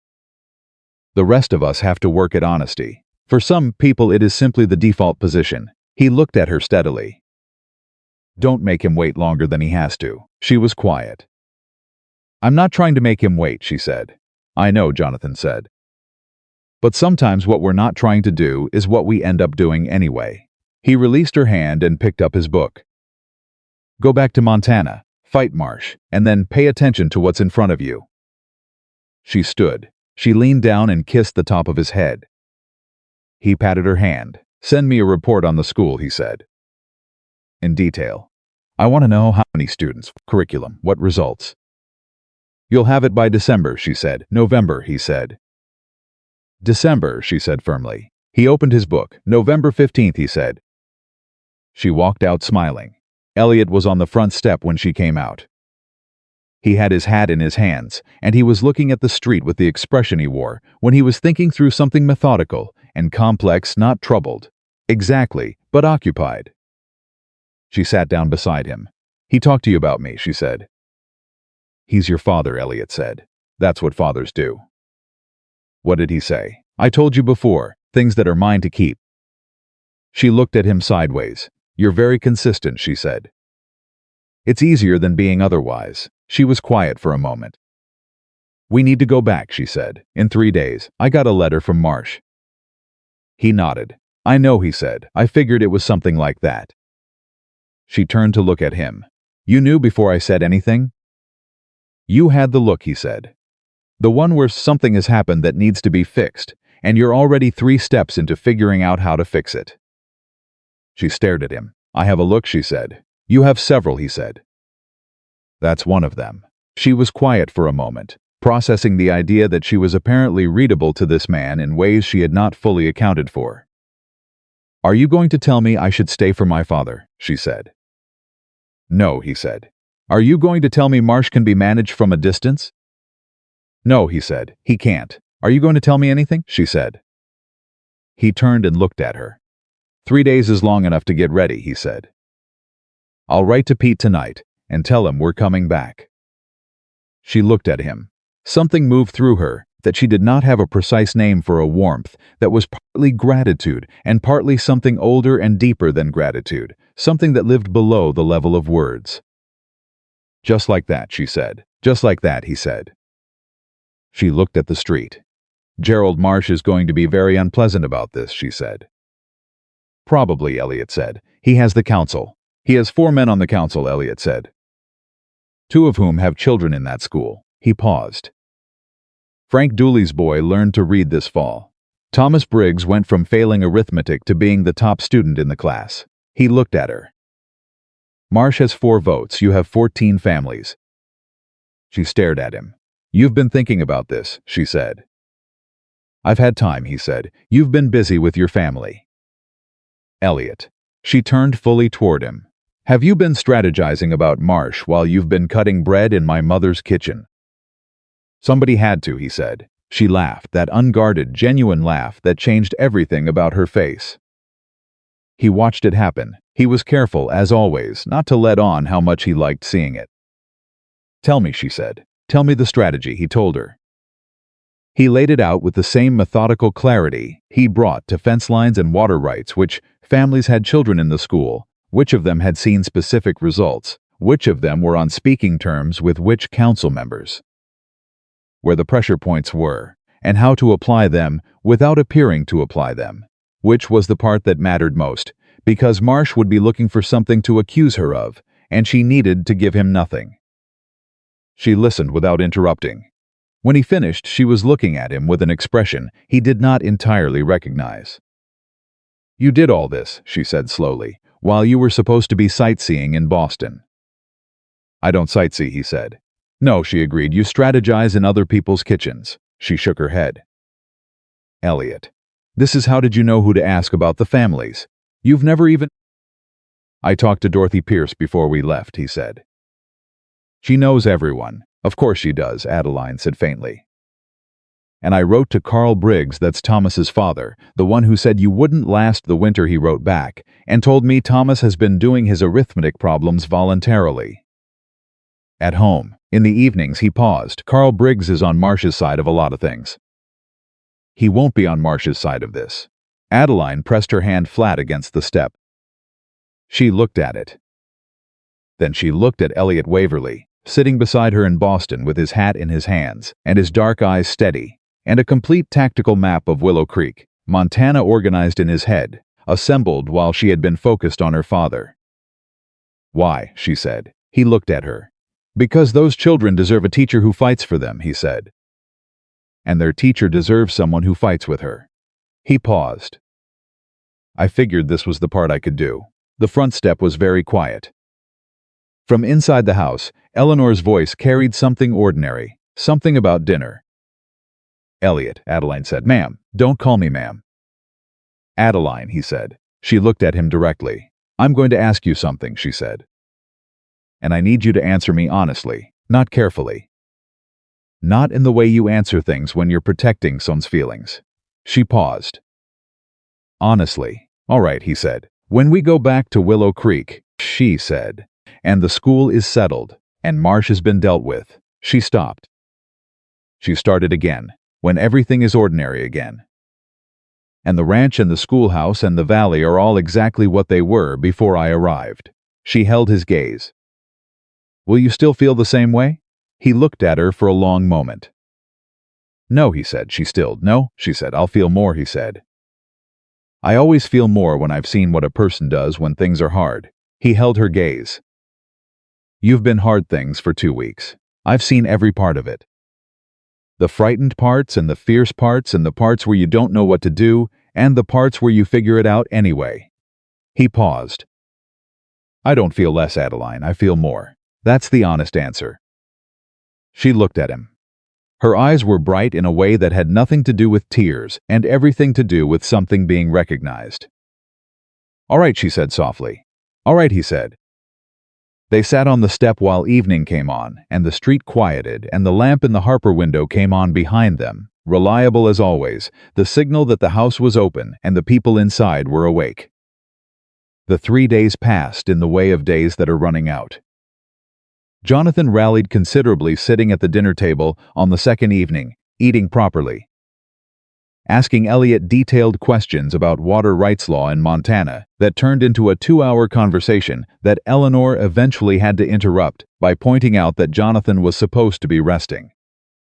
"I'm resting my body," Jonathan said. "My mind is fine." "Your body and your mind live in the same house," Eleanor said. "Go to bed." He went, still talking over his shoulder to Elliot about the specifics of territorial land law. Elliot followed as far as the study doorway and then stood there fielding questions until Eleanor physically appeared in the hall and gave him the look of a woman who has reached her limit. "Good night, Mr. Waverly," she said. "Good night, Mrs. Harper," he said and went. On the last evening, Adeline and her mother sat together in the kitchen after Jonathan had gone to bed and Elliot had returned to the boarding house, and they had the conversation that had been building since the first day. Eleanor poured tea she did not drink and sat across from her daughter and looked at her with the particular expression of a mother who has things to say and is deciding how many of them to say. "Tell me," Adeline said. "He's not what I expected," Eleanor said. "I know. When you wrote about a cattle rancher from Montana, I had a specific picture in mind." Eleanor paused. "He is not that picture." "No, he's quieter than I expected," Eleanor said. "And more than the quiet lets on." She wrapped her hands around her cup. "Your father likes him. I know that too." "Your father doesn't like people easily," Eleanor said. "Especially people who come to tell him something about his daughter." "What did Elliot tell him?" Adeline said. Eleanor looked at her. "Ask him yourself," she said. "It was between them." She paused. "But I will tell you this. Your father said to me last night, after you'd gone to bed, that in 31 years of teaching he had trusted perhaps a dozen people on instinct alone." She met her daughter's eyes. "Elliot Waverly is one of them." Adeline was quiet. "Mother," she said, "am I being reckless?" Eleanor considered the question with the seriousness it deserved. "You left Boston for Montana," she said. "Most people would call that reckless." "You called it a calling." She paused. "Is this different?" Adeline thought about it. "No," she said slowly. "It's the same impulse. It's knowing something before you can fully explain why you know it." "Then it isn't reckless," Eleanor said. "It's instinct. And your instincts have been right before." She stood up. She carried her untouched tea to the sink. "Don't let fear make you slower than you need to be," she said without turning around. "Fear is useful for keeping you honest. It is not useful for keeping you stuck." She set the cup down. She turned around. "Go to sleep, Adeline," she said. "You have a train to catch in the morning." The departure was early. Jonathan came to the door in his coat and his blanket, leaning on Eleanor's arm, which he required now but which he bore with the dignity of a man accepting what was necessary without dramatizing it. He embraced Adeline for a long time. "November 15th, he said into her hair. "December 1st, she said. He pulled back and looked at her. He looked at her the way he had always looked at her, not as a child to be directed, or a woman to be managed, but as a person he had always respected, from the moment she was old enough to deserve it. "I'm proud of you," he said. "I don't say it enough." She pressed her lips together. "Yes, you do," she said. "You say it every time you let me do the thing I need to do, instead of the thing that's easier." He smiled. He turned to Elliot. He extended his hand. Elliot took it. Jonathan Harper held the handshake a moment longer than necessary. "Take care of her," he said. "She takes care of herself," Elliot said. "I just try to keep up." Jonathan laughed, a real one, full and unexpected. "Good answer," he said. He let go. Eleanor stepped forward and embraced Adeline again, quickly and fiercely, and then she turned to Elliot and she did something she had not done once in the entire time he had been in her house. She took his face briefly in both her hands, the way mothers do with children they are sending into the world, and she looked at him with an expression that was equal parts gratitude and instruction. She did not say a word. She didn't need to. He nodded. She released him. They picked up their bags and walked to the waiting carriage, and Elliot helped Adeline up and then climbed in himself, and the carriage moved off down the street, and when Adeline looked back through the small rear window, her parents were still standing at the door in the early morning cold, Jonathan in his blanket, Eleanor upright and composed, and the lamp in the front window was still burning behind them, the way it always burned. The way it would burn every night, as long as Jonathan Harper had anything to say about it. She turned back around. She sat forward. She was going home. Beside her, Elliot was quiet in the way he was always quiet, not absent, not withdrawn, simply present without requiring anything from the silence. After a moment, she put her hand on the seat beside her. Not reaching for his, just placing it there, open palm up. He looked at it. He put his hand over hers. They rode to the station like that, through the Boston morning, through the streets she had grown up in and chosen to leave, and was choosing to leave again, and the feeling in her chest was not loss and it was not regret. It was direction. It was the specific clarity of knowing exactly where you were going and exactly why and exactly who you were going with. The train was waiting. For once in its life, it was on time. The westbound train pulled into Willow Creek on a Thursday morning, and the first person who saw them step off the platform was Thomas Briggs. He was sitting on the same barrel he had been sitting on the day Adeline arrived, chewing the same style of dry straw, wearing the same expression of a child who has been told not to stare. But this time, the moment his eyes landed on Adeline, he was off that barrel and across the platform before she had both feet on the ground. "You came back," he said. "I said I would," she said. He looked at her with the intensity of a 12-year-old processing significant relief. "Marsh told my pa you weren't coming back," he said. "He told everybody. Said the new teacher was arriving Friday." Adeline looked at Elliot. Elliot looked at the platform. "Today is Thursday," he said. "Yes, it is," Adeline said. She picked up her bag. "Thomas," she said, "I need you to do something for me." "Yes, ma'am. I need you to go to every family in this town that has a child in that school and tell them that Miss Harper is back and the schoolhouse will be open tomorrow morning at the regular time." She paused. "Can you do that?" Thomas Briggs stood up straight. "I can do it by noon," he said. "Then go," she said. He went at a dead run. Elliot watched him disappear around the corner of the livery stable and looked back at Adeline. "Friday," he said. "I heard," she said. "We have one day." "What do you need?" She was already thinking. He could see it, that focused inward look she got when she was assembling a plan from its component parts. She stood on the platform with her bag in her hand and her eyes on the middle distance and her mind moving faster than the train that had just brought them home. "I need to be in that schoolhouse before Marsh knows I'm back," she said. "I need to be there. With the children, with the register open and the lesson started, before he has time to do anything official." She looked at him. "Presence, that's what matters. If I am demonstrably present and the school is demonstrably functioning, he has nothing." "He has a letter of appointment for the teacher from Billings," Elliot said. "That letter was written because I was absent," she said. "I'm not absent anymore. He'll argue the position has been formally filled." "He'll argue it to a council," she said, "and the council will have to vote. And before they vote, every parent in this town is going to have something to say." She met his eyes. "That's not a guarantee." "No," he said, "but it's the best chance I have." "Yes," he said. She nodded once. Decision made. "Go talk to Pete and Carl," she said. "Tell them you're back." "And then?" She stopped. "And then?" he said. "And then I'd appreciate it if you came to the schoolhouse," she said. "I may need a witness." He picked up his own bag. "I'll be there by mid-morning," he said. She walked off the platform toward the red door. He watched her go straight-spined, quick step. Already somewhere 3 moves ahead of the present moment, and he thought that there was possibly no sight in the world more clarifying than watching Adeline Harper walk toward something she had decided to fight for. He picked up his bag and went to find his ranch hands. The schoolhouse was cold when she unlocked it. 2 weeks of disuse had settled into the walls and the floor and the shelf of books along the back.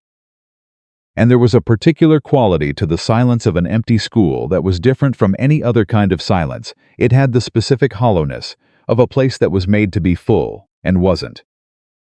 Adeline set her bag on the desk and stood in the center of the room and looked at it.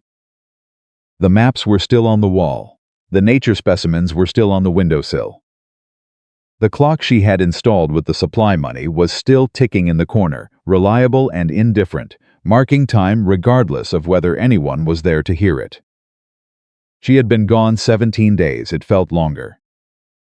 She lit the stove herself, because there was no one else to do it, and while it was heating, she opened the register and turned to the last page of entries and picked up a pen and wrote the date at the top of the next line. Then she sat down in her chair and waited. The first child arrived at 8:30. It was Clara Patterson, the girl who had lain on her stomach at the creek's edge and trailed her hand The current income. with the expression of someone discovering that the world was larger than she'd been told. She appeared in the doorway in her coat and her boots, and she looked at Adeline with the careful assessing look of a 7-year-old who has been told something and needs to verify it with her own eyes. "You're here," Clara said. "I'm here," Adeline said. Clara came in and sat down at her desk without another word, which was the most eloquent response she could have given. By 9 o'clock there were 9 children in the room. By 9:15 there were 12. By 9:30, when Adeline called the room to order and began the morning with the reading exercise she had been running since her 3rd week in Willow Creek, all 14 children were present, including 2 who had never arrived before 9:45 in their lives. Thomas Briggs had apparently been very thorough. Adeline was halfway through the morning reading when the schoolhouse door opened. Gerald Marsh stepped in. He was not alone. Frank Dooley was behind him, and behind Frank was a man Adeline did not recognize, middle-aged, carrying a leather satchel, wearing the expression of someone who has arrived at a situation that is more complicated than he was led to believe. The room went silent. 14 children turned to look at the door. Adeline did not stand up. She kept her finger on the page. "Good morning, Mr. Marsh," she said pleasantly. "We're in the middle of a lesson. If you'd like to observe, there are chairs along the back wall." Gerald Marsh looked at the room full of children. He looked at the register open on the desk. He looked at Adeline Harper sitting in her chair with her finger on the page of a reader and the expression of a woman who has no intention of moving. Something moved across his face that was not quite surprise and not quite fury, but lived in the neighborhood of both. "Miss Harper," he said, "I sent you a letter. I received it," she said. "And I'm here, as you can see." She paused. 14 students present. All accounted for. She looked at the man with the satchel. "I'm sorry, I don't believe we've been introduced." The man with the satchel looked at Marsh. Marsh looked at him. "This is Mr. Hennessy," Marsh said. "He has traveled from Billings to—" "I understand why he's here," Adeline said. "Mr. Hennessy, I apologize that you've made this trip. I was called away by a family emergency, and I have returned. The position is not vacant." She paused. "I hope the town of Willow Creek will reimburse your travel expenses." "That would be the right thing to do." Mr. Hennessy blinked. "Miss Harper," Marsh said, and his voice had shifted into the register of a man who is done being pleasant. "The council has made its decision. You were absent without proper notice for nearly 3 weeks. The position requires a teacher," Adeline said. "I am the teacher. I am present. My students are present." She looked at him steadily. "If you want to remove me from this school, Mr. Marsh, you will need to call a council vote. And I would suggest you do that with the full knowledge that every parent in this town will have something to say about it first." Marsh stared at her. Frank Dooley shifted his weight behind him, which was not the movement of a man who was entirely aligned with his position. The door opened again. Carl Briggs walked in. He was a big man. Carl, broad in the shoulders, not given to speeches, the kind of man who made his position clear through presence rather than words. He stepped inside the schoolhouse and looked at the scene before him, and looked at Marsh, and said nothing for a moment.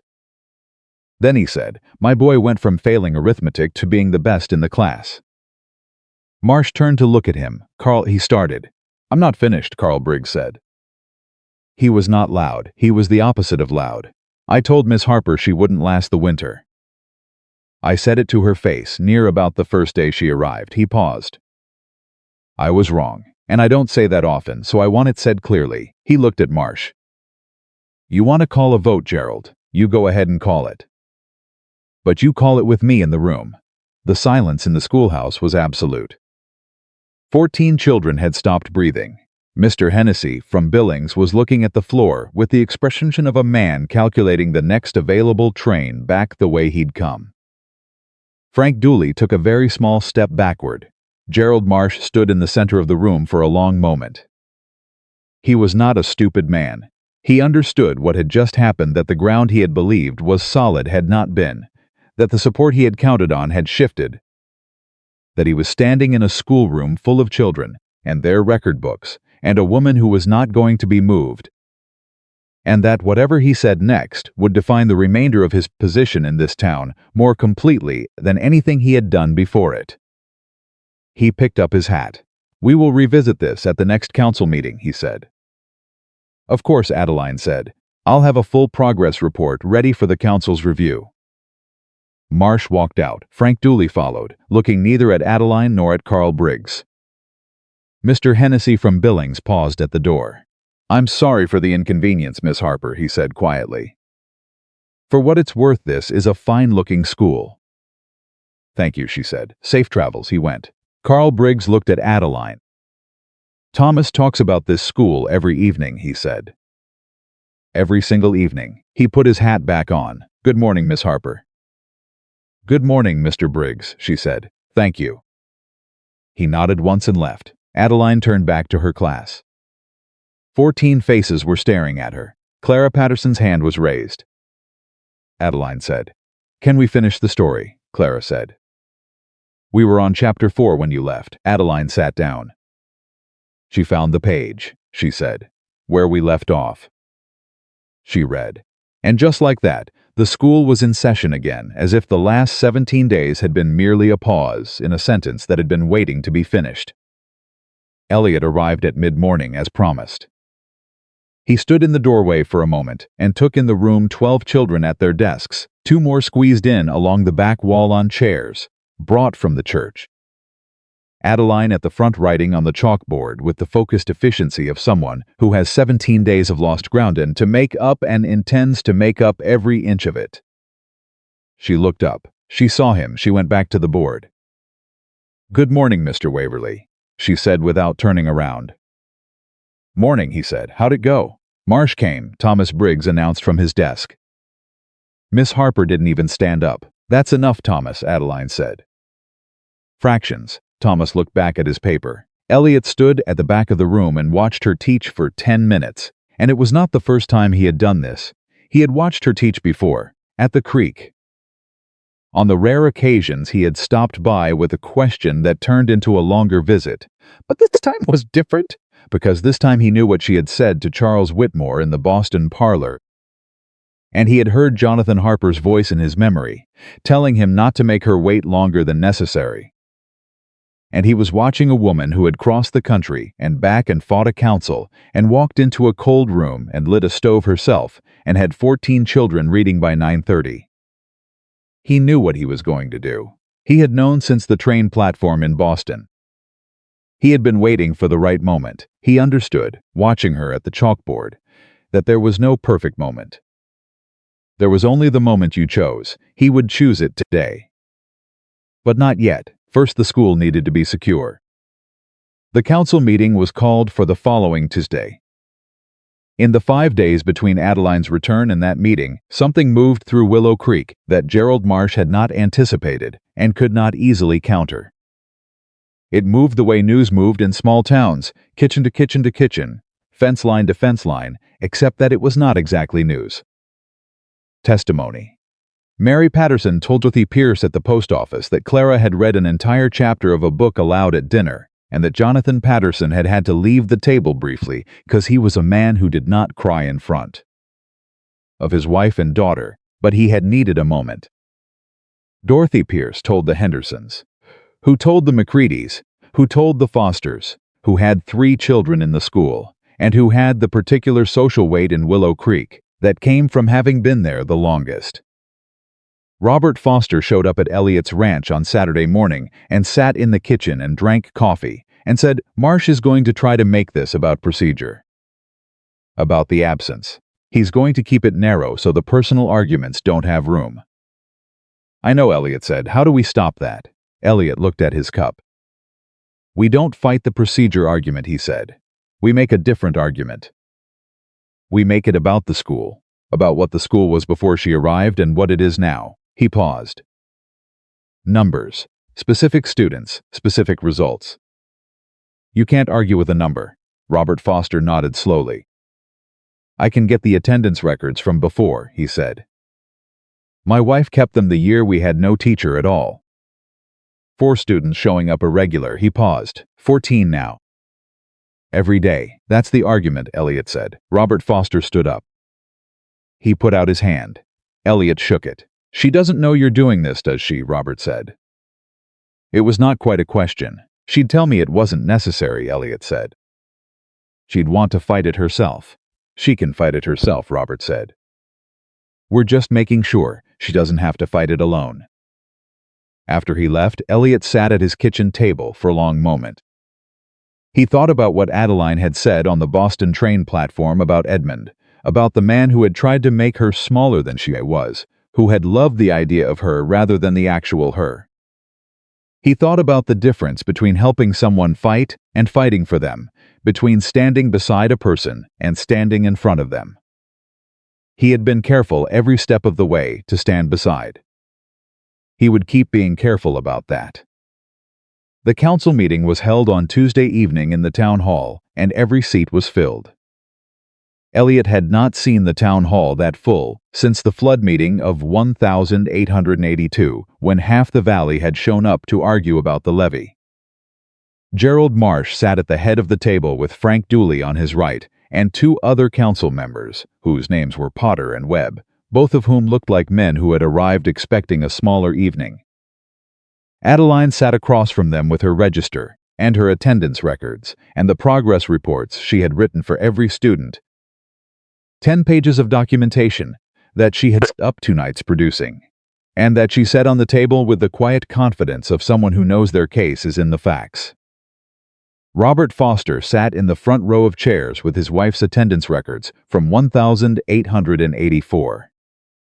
Carl Briggs sat beside him. Dorothy Pierce sat beside Carl Briggs. The rest of the room was standing. Marsh opened the meeting with the procedural argument, exactly as Elliot had predicted: the terms of employment, the expectation of notice, the formal letter of appointment to Mr.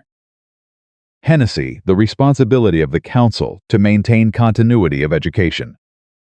He made it narrow. He made it about the absence, and Adeline let him finish. She waited until the room was quiet and Marsh had settled back with the expression of a man who believes he has just won. Then she opened her register. She read the attendance numbers from September 1st, her first full week, through the week before she left for Boston.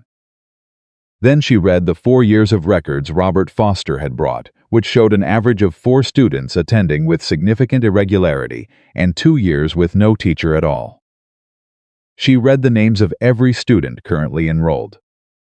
She read Clara Patterson's reading level at the start of October non-reader and Clara Patterson's reading level now 3rd grade primer, reading independently. She read Thomas Briggs's arithmetic scores from September and from the week before she left. She went through every student. The room was absolutely silent by the time she finished. Marsh cleared his throat. The question before the council, he said, is not the teacher's competence. It is Mr. Marsh. It was Potter who spoke, the council member who had been quiet for the entire meeting and who had a granddaughter in the 2nd row who had learned to write her own name in October. I've heard enough. He looked at the rest of the council. I move that we confirm Miss Harper's continued appointment. Full terms, full salary, beginning immediately. Webb seconded it before Marsh could draw breath. The vote was 3-0. He did it alone. The room did not erupt into noise. It did something quieter and more powerful. It let out a long collective breath, the kind that comes after something tightly held has been released, and then it began to talk among itself in the low, warm register of people who are satisfied. Adeline closed her register. She looked up. Across the room, standing at the back against the wall with his hat in his hands and his dark eyes on her, was Elliot Waverley. He had not said a word the entire evening. He had simply been there. She held his gaze for a moment. Then she looked down at her papers and began to organize them with the quiet efficiency of a woman who has what she came for and is already thinking about what comes next. But her hands were not entirely steady, and the warmth in her chest had nothing to do with the outcome of the vote. The town cleared slowly. People stopped to speak to Adeline on their way out. Brief words, firm handshakes, the particular communication of people who are not given to displays and are making an exception. Carl Briggs said nothing at all, just clapped her once on the shoulder the way he would have clapped a man, which from Carl was about as expressive as it got. Dorothy Pierce hugged her, which was Dorothy and required no explanation. Gerald Marsh walked out without speaking to anyone. Frank Dooley paused near the door and looked at Adeline, and seemed to be working towards something to say. He arrived at "My children are doing well," which was not an apology and was not nothing. "They're working hard," Adeline said. "You should be proud."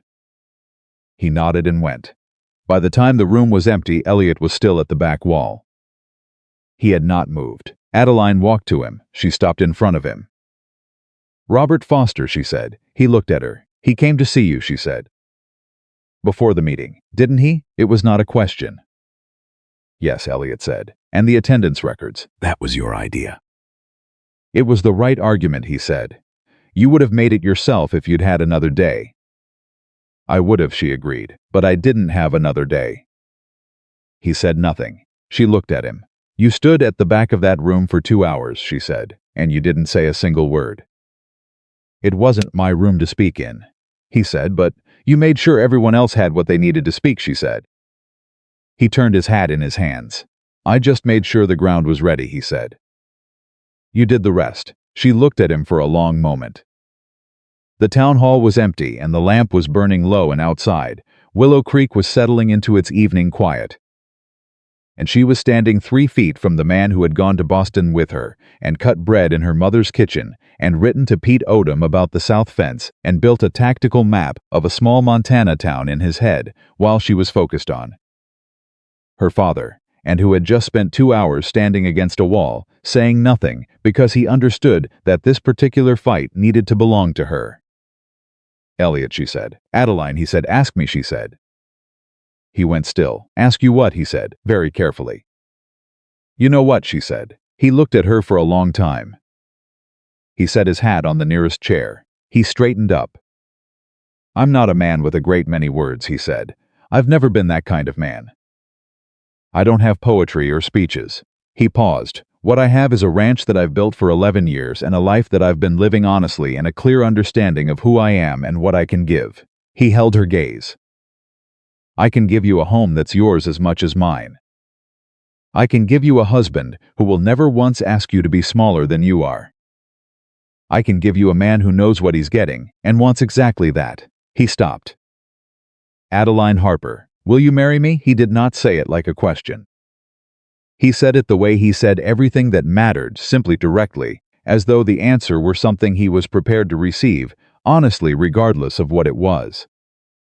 She looked at him. She thought about the schoolhouse steps where she had asked him a careless question and received a truthful answer. She thought about the train east, and the way he had listened to her talk about Dickens for 45 minutes without once looking at the door. She thought about the kitchen in Boston and his hand over hers on the table and her father's voice saying, "Don't make him wait longer than he has to." She thought about the fact that she had truly known on approximately her 3rd cup of coffee in his kitchen in early October and had spent 2 months telling herself it was too soon to know anything. "Yes," she said. He reached out and took her hand.